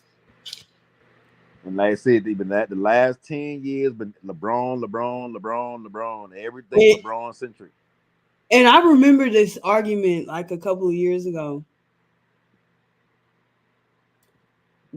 about like the NFL versus the NBA when it comes to marketing players. And not we know it's hard to market players in the NFL because they have the helmets and stuff on, but they was like the reason why the NFL won't never adapt to that because at the end of the day, it's about the not the logo. The team name is it's not even Yeah. about it being a team, and for the NBA, they gotta figure out how to get these views up. I think they gotta come to an agreement. Streaming things illegally is never okay. But they gonna have to figure out something. I think they trying to with the NBC deal to make sure everybody can get it. Hopefully, people don't. I don't have to watch the Spurs all season. Even Yeah. though I don't understand that. I don't want to watch the Bulls because it ain't nobody on the Bulls. But give me Bulls games. What other? So I mean, not Chicago, Illinois. Cause what Hmm. it does is the NFL season shorter. So it's like when the NFL, even though like I follow the NFL off season, like I one of those people that I watch the season off season, like that shit is a non-stop thing when it comes to sports to me. So it's Hmm. like when it come to watching NFL, like yeah, I can go on a site and then watch a game for free, but it's like when them shit ain't working, it's like I still trying to find that game to watch. But with the NBA, if the game ain't working, he like shit, I'll just go on YouTube and let somebody talk about them. But with Yep. football, is like I don't really find no enjoyment of hearing somebody talk about Me either. I gotta football, see it. like oh I yeah, gotta this see play it. happened and 3 yard run, and it's better to see a 2 or 3 yard run than to Yeah. hear about it from a YouTube or a Gamecast or Well, whatever like that. yep. Yep. But NBA is like you can kind of keep up with it because the comment section talk about it, and then they got the highlight right there on YouTube on some other channel that of it just happening or whatnot. And then the marketing, what is like the reason why the NBA players can market better outside of they more seen because they ain't got a mask on or nothing like that is the fact that it's less players on the team. So when you think about the Lakers, you thinking about the 1 or 2 or 3 players that you know from the Lakers, as opposed to when you think about the Chicago Bears and it's like, well, shit, I know the quarterback is Caleb Williams, I know they got the receiver, and now you got to go through 22 other starters, and then they ain't even all the players. That's just the starters. That's 22 players, and the NBA is only 5 starters. And Right. then on Right. top of that, in the NFL, is like the way the NBA run is like a socialist economy. Like they don't mind their players doing things outside of basketball because it all comes back to the league. But with the NFL, is like everything kind of strict. Is like everything you do. If you go to a party and it's on Instagram or whatever, it's like, oh, see, look, he's a troublemaker because Yep. not saying the NBA mostly white ran, but the NFL owners is more so like good old boys. Like they Yep. like damn. They got oil money. Them motherfuckers they don't come in contact with black players all the time, and it's not a black league. It's a half and half if you want to think about it. And with baseball is shit, Dominicans, Mexicans, shit, white people. They got some black players, but it's not Yeah. that much. And if you do see somebody that's black, they're probably Dominican. And I told somebody that I was like, baseball, because we was talking about the Olympics. And I was like, but like, I want to see us win something other than basketball gold. Like, it's cool, but what happens, and we slowly but surely seeing it, where the talent is matching or better than American talent. You know what happens then? Are we gonna be silent like we are in soccer and baseball? Because Like, I know I don't root for damn America when it comes to the World Cup. I root for fucking like these like damn not Dominican Republic. What Ronaldinho and them boys to play for? England, Who? England, Not England. Manchester, What Manchester. Pele I play for? Who say the player? Pele. Oh, I forgot the team. I can They see it. yellow and green. I was just to say Ghana. It's not fucking Ghana. I'm not sharp with my cities, like those continents. Sorry, the continents. So I have to go back and review my little board. But I know what you're talking about. Like It's like what about hockey? Like I said, we not dominant. Like black people not dominant. We just really got baseball, football. We stepping it up in track. I see them out there. Salute to them. But I'm like, we so centered in basketball and football. It's crazy. Like, and then when it comes to the Olympics, we really only cheering for basketball for real. I'm like, man, we need to get back up on our baseball, hockey. Let's get in there. I be seeing the golfers. We seen tennis with Serena and Venus and them. So I just want us to celebrate, across more sports. yes, I used to damn like Michael Phelps in swimming. That used to be a big Yeah. sport for America, but shit, after that damn even some American swimmers or whatever, they did something, but they lie about it and they make it seem like they've been getting harassed in the country. They found out they've been lying about it, and some of them get banned or whatnot like that. And they're supposed to be like the swimmers that came after Michael Phelps to keep the shit going, but shit, they fucked everything up. Yeah. Baseball got the World Classic, but it ain't an Olympic sport. Shit, now they got women's basketball, got the regular USA basketball team, and they got the big three. Well, not the big three, but they got the 3-on-3 league 3-on-3 Olympics or whatever. Olympic team. I think Brittany Grind on that team. And it's like, yeah, we ain't really got nothing to cheer for other than the sports that a black player a black person would actually dominate in, like athletics, like track and field and basketball. Because no other country really care about American football, but they football or soccer. Yep. And I was telling somebody, because we argue about this every time. They was like, basketball, we're gonna leave football out of it. Because I do agree that American football is, more popular here in the US. But outside it don't get no much traction. But they love to have the football versus basketball, argument worldwide. And I said, of course. But when you go to these other countries and you stay there for a while and you talk to the people, you go out to the bars or you go out to events, basketball, American basketball, regardless if they have leagues like Africa, I was gonna say Germany, but yeah, Germany, places like that, them are not popular sports like that out there. It's soccer, baseball, badminton, which I did forget that at the time. Badminton. I'm not gonna say hockey. I don't feel like hockey Yeah, has, hockey more of a Canadian sport. high influence. And then they was like, no, it's basketball. Look at the jersey. And I said, y'all aware that the NFL, I don't know why they do it.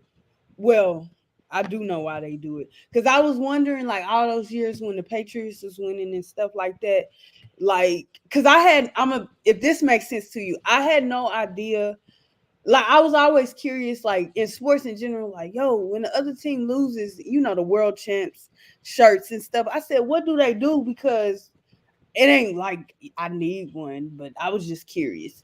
And I was like what they do. So they donate a lot of that stuff to like less fortunate countries like Africa. I hate using Africa because people always use Africa, but whatever, less Shit, fortunate. that's down You, there. you know, they That send other it down the over less there. fortunate country, shit, North Africa and shit like that. Yeah, Yeah, they Haiti. donate the stuff. So they was like, oh, it's more popular. And they keep using the Yao Ming argument.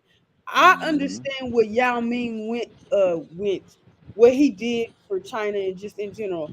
But since Yao Ming has, he's came and went, what other big star has came from China and been or had the same success or hype? And I understand he has to have the talent and stuff Mm-hmm. like that. But come on, like y'all trying, and it was so funny because Noah Lyles during FIBA, like they was saying, y'all can have y'all little Olympic medals, but like basketball, like the worldwide, like y'all not important. And I tried to tell people that. I was like, even though I've never been to those countries and stuff like that, I already know that's a false. Like, I'm not saying they never turn on the basketball game. Yeah, they turn on the basketball game. But if it was a boxing match on, they're gonna turn that boxing match on before they turn on the basketball game.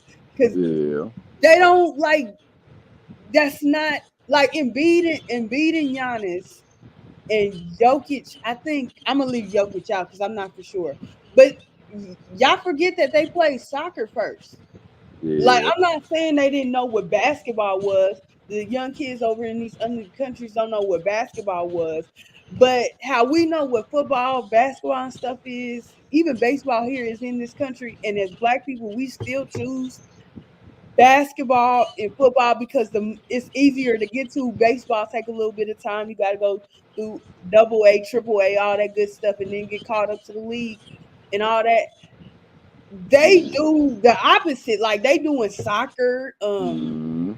baseball, regardless of how long it takes, which is telling me that regardless of you getting viewership of games overseas, what they are choosing to play is different. And like somebody said, a lot of them are playing basketball over there because they talk like I'm not gonna say there's not no 6'7" soccer players or see, I'm not gonna say that because I'm not an avid. No, I mean that, but like okay, like Dominican Republic, like they two main sports is baseball and soccer. So like most of the best soccer players, maybe not the very best, because I know Messi and Ronaldo right now is considered one and two in soccer. But if Mhm, you look under them and you see that next little tier of the next team, 20 players of all time or whatever, it's Dominican players. And then with baseball, you look at baseball right now. If you look at once you get past Aaron Judge and some and like maybe two or three other players or whatever, mhm. nothing but Dominican players. Yeah. Like so that goes like to your point where it's like they they don't like Dominican Republic, and I ain't saying every man in Dominican Republic like this, but most of them boy genetics don't allow them to grow past 6'1". Like you Yeah. ain't gonna find too much tall as a motherfucker Dominicans. You ain't gonna find too much tall Mexicans who they along with like Dominican Republic, their main thing is baseball and soccer. Just like Yeah. Haiti, baseball and soccer. It's easily attained because that's what that's the sport of the country. Like that's the only sport that they got that travels outside of the country. Like like the soccer teams in America, like the ones like maybe not the national team, but like the ones in America, the American Soccer League or whatever.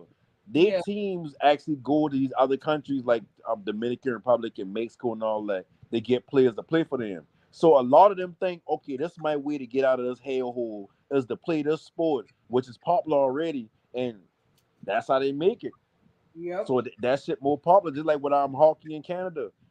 Basketball ain't a big thing. Like that's why they only got they had Vancouver Grizzlies at one time, but they got Toronto Raptors. Toronto Raptors got their own country behind them.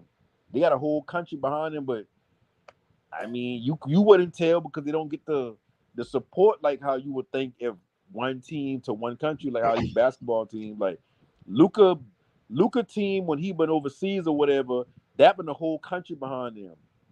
Like when they get into a sport outside of their natural sport, they be into that shit. Yep. Yep.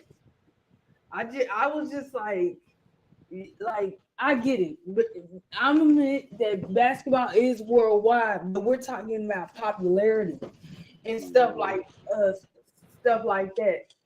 Like it's not as popular as what you think it is outside of the US.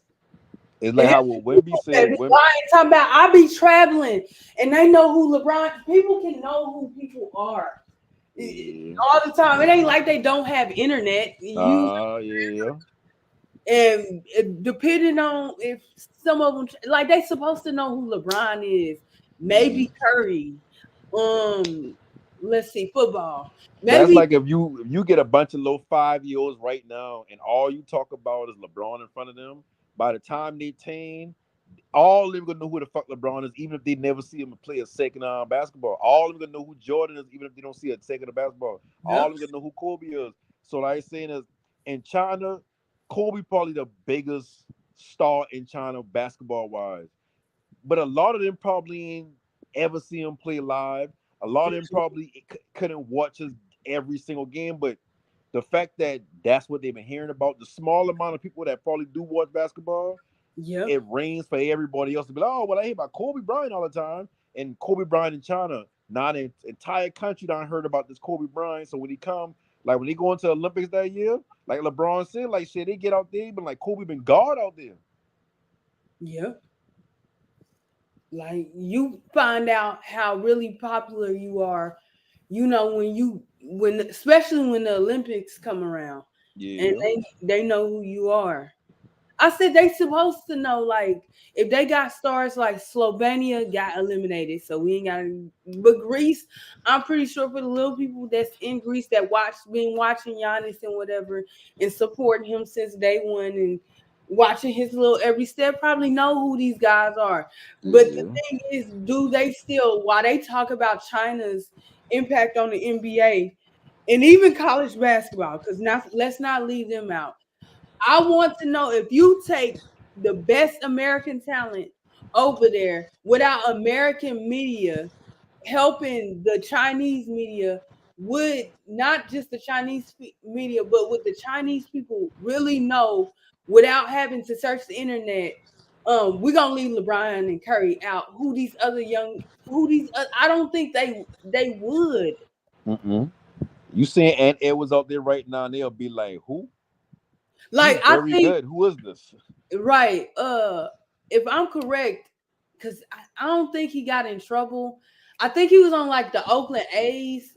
He don't speak good English right now, Mm. but he might be Japanese. Maybe his Or Tony. guy got in trouble. Oh yeah, The or guy got in Tony. trouble. I was like, oh, I didn't know because baseball is hard to keep up with. But I was like, Yeah. oh, this is interesting. And I'm like, okay, same to him. Unless you're an avid baseball watcher and you know everything that's going down, you wouldn't know who is. Like baseball ain't really huge here in America to a lot of Mm. people, but more people, if that guy goes overseas, is going to know who he is versus the basketball player. Yeah. Like it's just weird, the weird perspective that people have when it comes to baseball. Because I do feel like some people that watch the NFL do bother, the NBA people and stuff. But in large amounts, I see football. I've noticed a lot of football fans just keep to themselves. They let them have the stupid analytical arguments and all that other stuff. Like I see most fans. Like I said, I ain't gonna lie. I do be seeing NFL fans teetering with the NBA fans and messing with them. But like, cause they mad because I forgot the little TV thing ratings that come out. But I was unaware that the last finals and the NFL draft and the Super Bowl had more viewers than the NBA finals. And I knew the NBA draft, that's easy. But I was like, oh wow. And they got to arguing. And the first thing the NBA people brought up was, oh, nobody watches you guys. And then you got the soccer fans and the baseball fans coming in saying, I don't know why y'all think y'all so popular. Like, I don't know what y'all get through. Like, they was like, y'all not like, it's not like that. People Yeah. travel. It's like if somebody said, "Oh yeah, game on tonight," it's like you gonna want to know who playing, just like any other sport. But Yeah. then if you be like, "Oh, the Sacramento Kings playing," they playing the Hawks. It's like, "Oh, I ain't watching that shit tonight." But Yep. in the NFL, it's like it's so small amounts of game. They got a Monday night game where it's 2 teams only. Then they got a Thursday night game where it's 2 teams only. So it's like if it's a Thursday, and ain't nothing to do. It don't matter who playing. If you even a remotely in the football, you gonna watch them. But with basketball, like I ain't watching the Charlotte Hornets and Atlanta Hawks tonight. Like I ain't staying up for that shit. Like I about to watch this or whatever like that. So when it comes to football, like footballers, like I say, the difference between football and basketball, the popularity line is there's only 17 games to watch in 17 games in football. So it's like it's like I can watch a game on Sunday. I can go into a coma for a week and I miss shit. With basketball, it's like you don't miss about 3 games. Yep. Because it really don't fucking matter And throughout the then season. okay. Another thing I said when they was talking about the playing and bringing more viewers in and the viewership, I was like, because I know this because I watch football. I said they was like, well, by Monday they'll be finished talking about what's the name. I said no, they won't. Football. I said y'all forgot about the Monday night games, and then they changed it and said, oh, well, by Tuesday they gonna be done. And I was like, but they still got to talk about the Monday games and stuff like that. Because this is what I remember growing up. Because I used to watch ESPN that much. Right. Sunday night, I felt like they was wore out because they've been on TV since 12. Well, they 12, of course. 10. Yeah. Say 11 o'clock the first pregame Yeah. come on. Yeah, so I used to stay up and watch that. And I'd be like, man, they ain't really let them go to sleep, get some sleep in. About I think the first new show came on at 4 a.m. I feel like it was 4. Yeah. Oh yeah, And you talking about ESPN? yeah, so I'll get up and watch that. Mind you, I watched ESPN when I was little 7 days a week. And I can vividly remember one year, like I didn't even know basketball was on because football, it had to be in the beginning of the season and football was on. And I looked down at the bottom and I was looking at the scores because baseball, what I remember, baseball was in the playoffs, of course. And so I was looking at the bottom of the screen and I said, oh, Kobe, let me see what Kobe did and stuff like that. And I remember they just kept showing the NFL stuff. Like I can't even tell you. Like it's like they go through the NBA highlights and then they back to talking because I don't know what day college football be coming on. I think they got certain days and stuff like that. And it's like they went through the basketball highlights like real quick. And then they got back to talking about it's like when they can't talk about the NFL, they talk about college football. And I still feel that way to this day. Like and they said, oh yeah, the play. I said, no, it's not to me. I said, do y'all realize how much people talk about football on ESPN? Oh, they'll be done covering it. Football ain't till Saturday. By Sunday is I said, but they still gotta recap it during the week, the rankings and all that other stuff. Like, come on now. Basketball coverage don't really take over dominantly until like I'll say like early April, mid-March. Because you guys think the NFL draft was a big event, and that's in April. So, like, basketball really start getting covered more towards the end of their season. And like I said, with NFL, if a team start off 0-3, that may be their season already. You can start off 0-8 in the NBA, and you still got 74 games to go. Yep. So it's like That's how it be. Like football is more of a dominant thing to watch because it's like every game matters. Like you can't if you root for one team and you miss one game, it's like you only Yeah, got 16 more now. So right. hey, you know this shit can go fast. Yep. And then with the MLB, I feel like they promotion is, and it's understandable, and I think they know it's too many games, of course. But they promotion gets better during the play. Same thing with hockey, because I remember, and it just happened one year. I watched the Detroit whenever the last time they won the I was about to say the World Cup, the Stanley Cup. Stanley Cup. It was the last time I watched hockey. But I remember tuning in. I didn't know what was going on, what players was what, but I remember watching because I will say the NHL and the MLB do a good job during their playoff time to get people to come in and watch, because I believe Mm-hmm. at that time basketball might be maybe in the second month of the season or something like that. And of course football is probably a maybe 4 weeks in at that time, because I know baseball playoffs are like in October and stuff like that. Yeah. They might be 3 or 4 weeks in. And that's like the start of football season. Yep.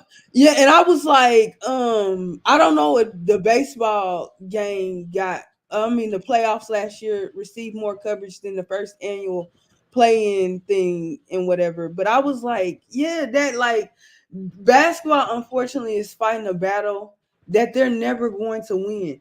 Even with this new NBC deal, y'all not gonna win it, because at the end of the day, we all keep saying the same thing. Baseball got 182 games.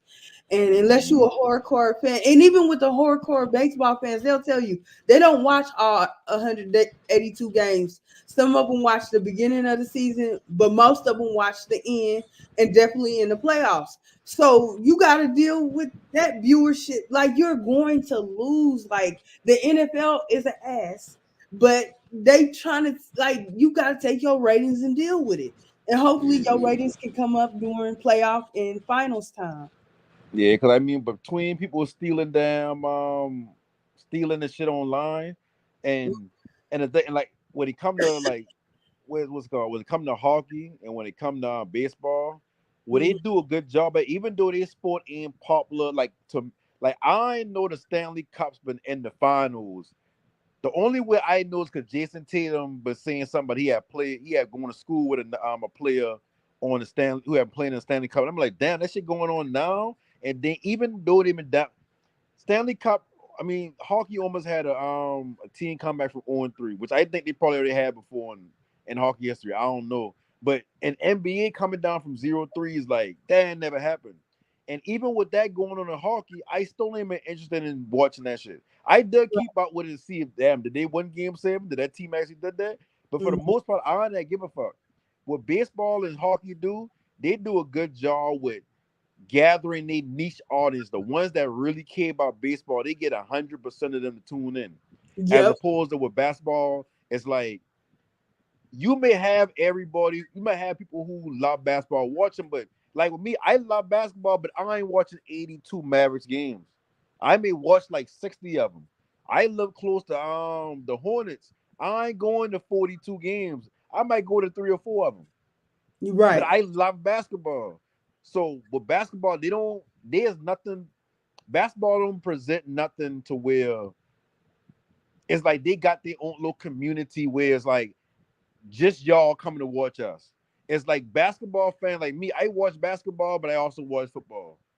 Hmm. But you got people that watch hockey that really only care about hockey like that, and may Yeah. dibble dabble in the football because football you like football on Christmas or football on Thank New Year's Day Thanksgiving. or Yeah. football on Thanksgiving. Them shit, those things that in the past people gather family around for because they don't happen as often. But Christmas Day basketball ain't something you gather in the family around for. Yeah, they Like was talking about that. I remember. Like with I'm like, football, they do a good job of putting the Cowboys on because they know most of the motherfuckers that watch football. Well, not most, but there's a lot of Cowboys fans. So put Cowboys on Thanksgiving. Don't put no damn the Chiefs versus the Ravens because yeah, those two good teams. Yeah, they may have a good matchup, but that ain't most of America's team. America's team really is Dallas Cowboys, no matter Right. how bad they is. Yep. And because I grew up in a football household, it might have been corny to watch football on Christmas, but that's what I did. I watched the football games first, and then we went to the basketball games Yeah, and watched those. We never watched the basketball games on Christmas first, and I knew about them. yeah. Because I'd rather watch football at the house, but with a basketball game, like I don't mind going to a bar or going to like a place to watch them or whatever on Christmas Day or Thanksgiving when they play or whatnot. But with football, it's like that more personal. Like you kind of want to be around family. You kind of want to be in the Yeah. home setting to watch them or whatever, comfortable or whatever. And you know, like just making an event making an event or whatnot. But with basketball don't feel that personal. Yep. Basketball just feel like shit. Like even this year, like when people say, "Oh, we getting together for a watch party for the playoffs," and I'm like, "Man, y'all realize y'all got to get together 4 times." Exactly, Like, exactly. I'm not. Listen, I don't know whether to get ready for a closeout, for the watch party, Uh, or for the first game. Football, you ain't got to worry about that. It's one yep, game. one You and there. done. Yep, you there and you out. Everybody get out and take your trash with you. Yeah, and it's more exciting because Yeah. all the stakes on the line is like you got one game, you got to win this game or you go home. As Yeah. opposed to basketball, is like let's say the Celtics at one game, well they did win game one, they won game one, but let's say Tatum and Brown are going down game two. Mm-hmm. It's like okay, well now we know we just kind of watching, waiting for Dallas to win now at this point. As opposed to if the NBA playoffs been one and done, oh, that should have looked different. LeBron wouldn't have as much championships. A lot of teams wouldn't make it up the first, second round because you got teams that start off slow. But the fact that there's a best of seven, like remember what NBA used to have best of five for the first round, and then the second and third Yep. and And I finals didn't be even best know of. that. They should they should keep it like that. Yep. I just feel like outside of LeBron being, they cash cow and still is for Yeah. 20 something years. What are they gonna do? Because Curry's old. Like, who are they gonna latch? I don't see a player, honestly, that Wimby, we know he's gonna be, but I don't think he's gonna. And I think they thinking they struggling now. They really gonna struggle because, like I was telling what's the name the other day. I can't think of his name. It wasn't Marvin, I don't think. Yeah, it might have been Marvin. I was like people, the the people, the people under my age group because I'm in my 30s. So people that's 25 or younger, they not continuing family traditions. Hell, most of the people in my age group and continuing family traditions. So the NBA think they struggling with viewership now. They're going to Mhm. continue to struggle because who y'all gonna pick on now? Once LeBron do pack up his bags and leave. That's a fact. They always had that one player they can critique, like they did it to Kobe, did it to LeBron, and when they can't do it to LeBron, they find somebody else to do it to. Curry. Like who But they the gonna thing do them about to Curry, now? I just think it was a jealousy thing because people, Curry did what LeBron was doing and did, if that makes sense. Yeah, So what people expected LeBron to do in terms of winning, Curry did that. So it's like, oh, look at this. And like something could be true, but you could still be hating.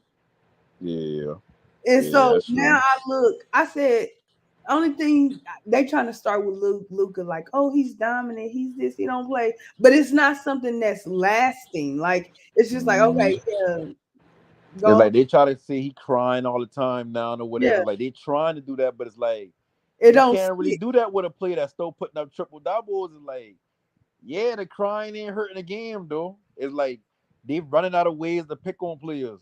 Cause like I said, the NBA works better when you got an antagonist and a protagonist. It's like when you had the Warriors and the Cavaliers every year. Even though that been kind of getting redundant, it worked because you had this dominant ass Golden State Warriors team, as the antagonist. You had a protagonist. You had LeBron. Can he do it this year? Can he beat the Warriors? Can anybody beat the Warriors? And Is so on he a and so good on forth goat? before then. It's like you had Jordan, you had Kobe and Shaq. You always had that one team that is like, damn, who's going to beat them? Right. And now you don't got that no more because every year for the past couple of years, you've been a new champion. Yep. Celtics, Nuggets, Bucks, Bucks. and Yep. like and next year gonna be another new champion or a Right. different team. There's so much parity in the NBA.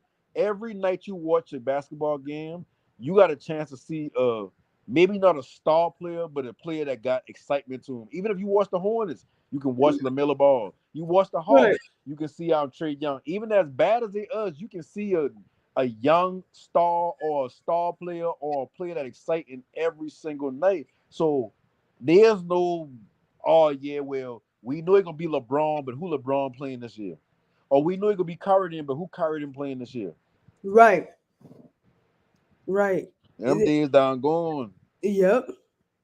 It's like now it's like when Luca make the finals, it's like they've been it's like the NBA had to make a decision. Not I saying the game rigged, but it's like the decision they gotta make is do we allow Celtics to make this a mockery of a 4-1 and they go and they a sweep and now it's like okay cool Boston won the champion they win banner number 18 or do we want Luka to finally take that first step of winning or do we let this be Luka he made it to the finals now he got to make it back again and the next time he make it we gonna let him get all the calls whatever case may be, for they can ensure that either gonna be a close loss or he gonna win them. But you know what I'm thinking about too is James Harden. I think I'm not gonna say the second year, but I don't know if that was the same year and if he got the MVP. But remember how he, manipulated the rule book and he went all the Mm-hmm. season, during the season getting all the calls, here and there. I remember, and I don't know why I'm just now thinking about this, but I felt like that's what they, unlike James, because he wasn't really selling like that. I felt like they said, okay, we're going to give the Luca because he was fouled and stuff like that. So we'll give it to him. But come the finals, we're not going to give him nothing. And I feel like that was wrong. But Mm-hmm. I feel like that's what they're going to start doing to Luca. Like, oh, this is the playoffs, Luca. Yeah, we're not going to give it to you anymore. They could black your eye. You Yeah. don't see nothing. But I like think they're certain going to do players him get like certain they used to. calls. Yep. I think they're But going to like start you doing them like they do.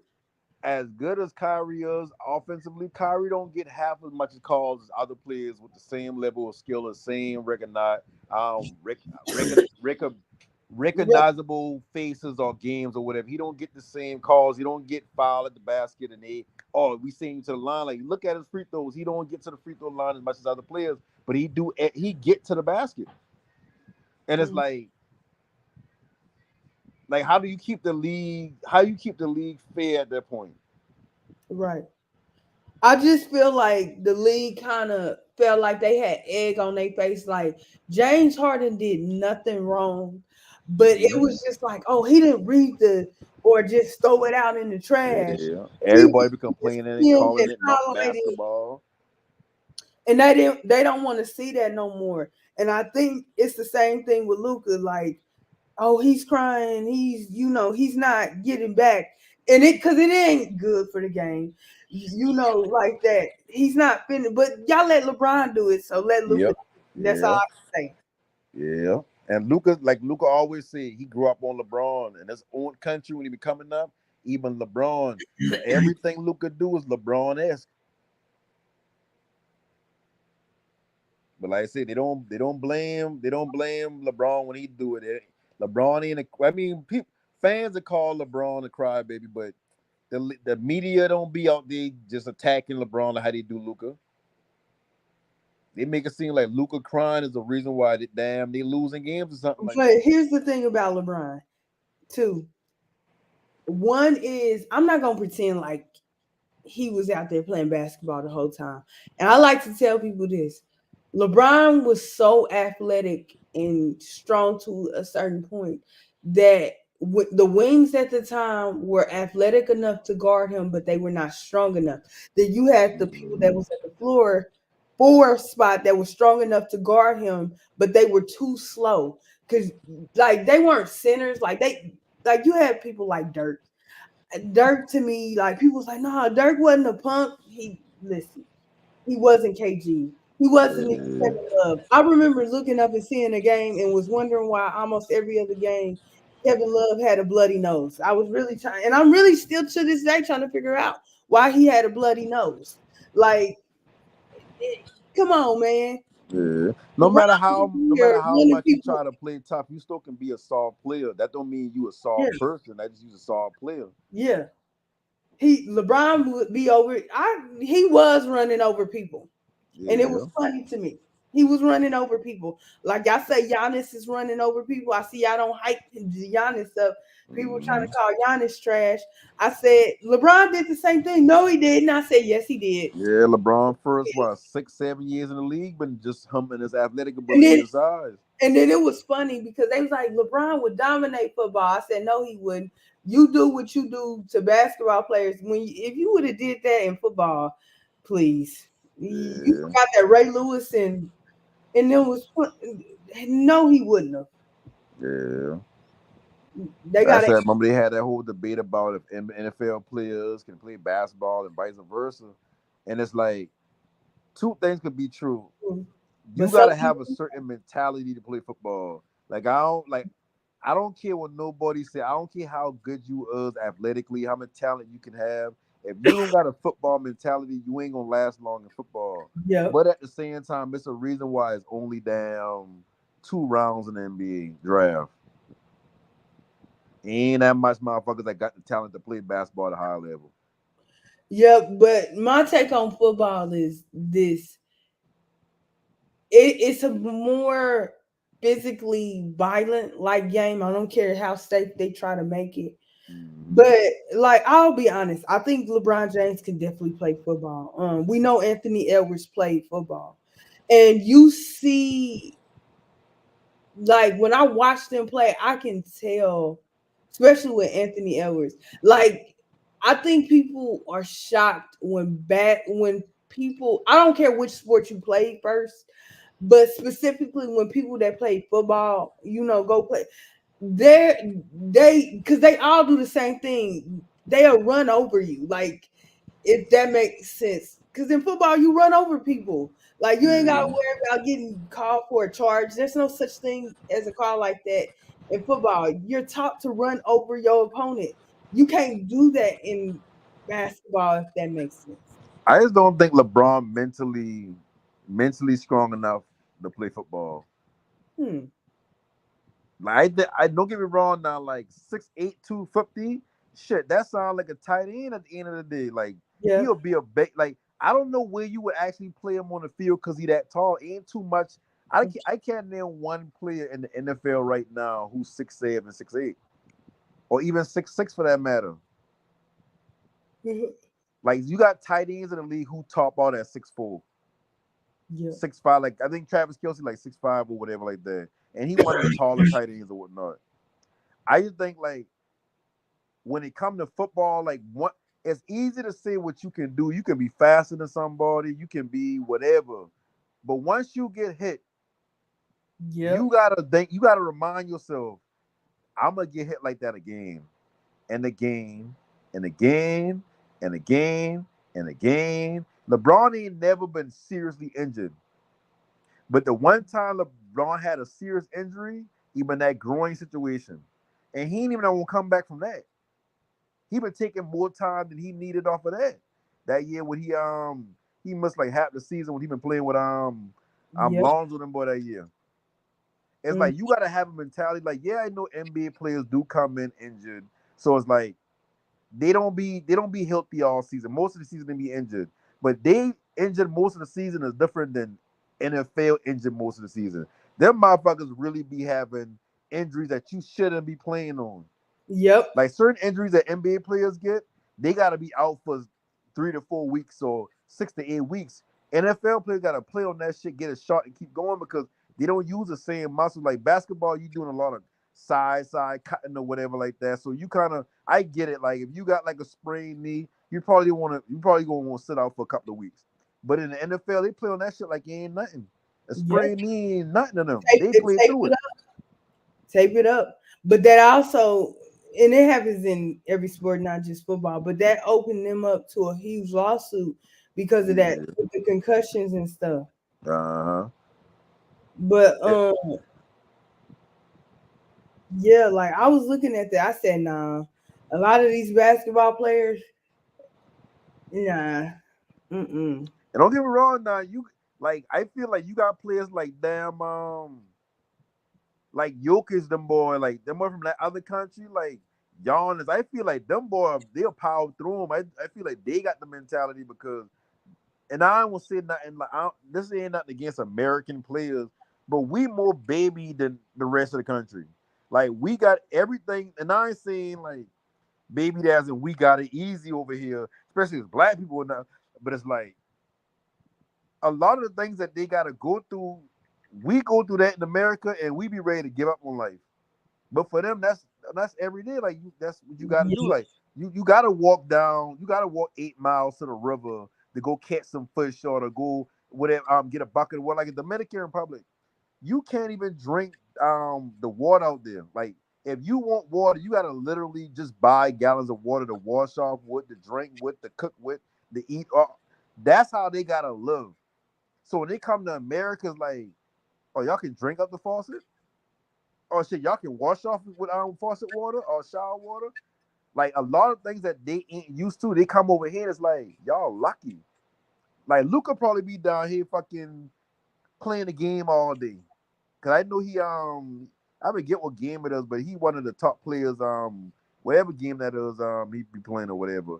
That's what he probably do all day. So he probably don't even care about moving to this city because this a bigger market type shit like Giannis. Giannis don't give a fuck that he in Milwaukee. That shit better than where the fuck he come from. Yep. Yeah, that is true. So like I said, when he come to football, it's all about your mentality. Like it just certain things. Like if NBA players, the ones who like I know Iverson in high school, he had played football or whatever, and they say he been like a 4 or 5 star athlete or whatnot. He could have played in college, but it's like he would have get his ass beat the fuck up. Well, I mean, he been tough. So if he would have played receiver in NFL, I think Iverson would have made it because he is a tough player. He don't really be complaining. Like I don't think I ever see Iverson complaining about a call, like getting fouled or hitting the floor and getting up complaining. But it's all about your mental at the end of the day, and that's why I feel like it's a big difference with football. And then with football, it's a reason why they gotta stay. I think it's what 3 years. Yeah. They gotta come out. Uh-huh. Listen, Imagine being 18 years old in the NFL right now. Mind you, now most of us men don't actually get into our grown man body until about mid-20s. Yep.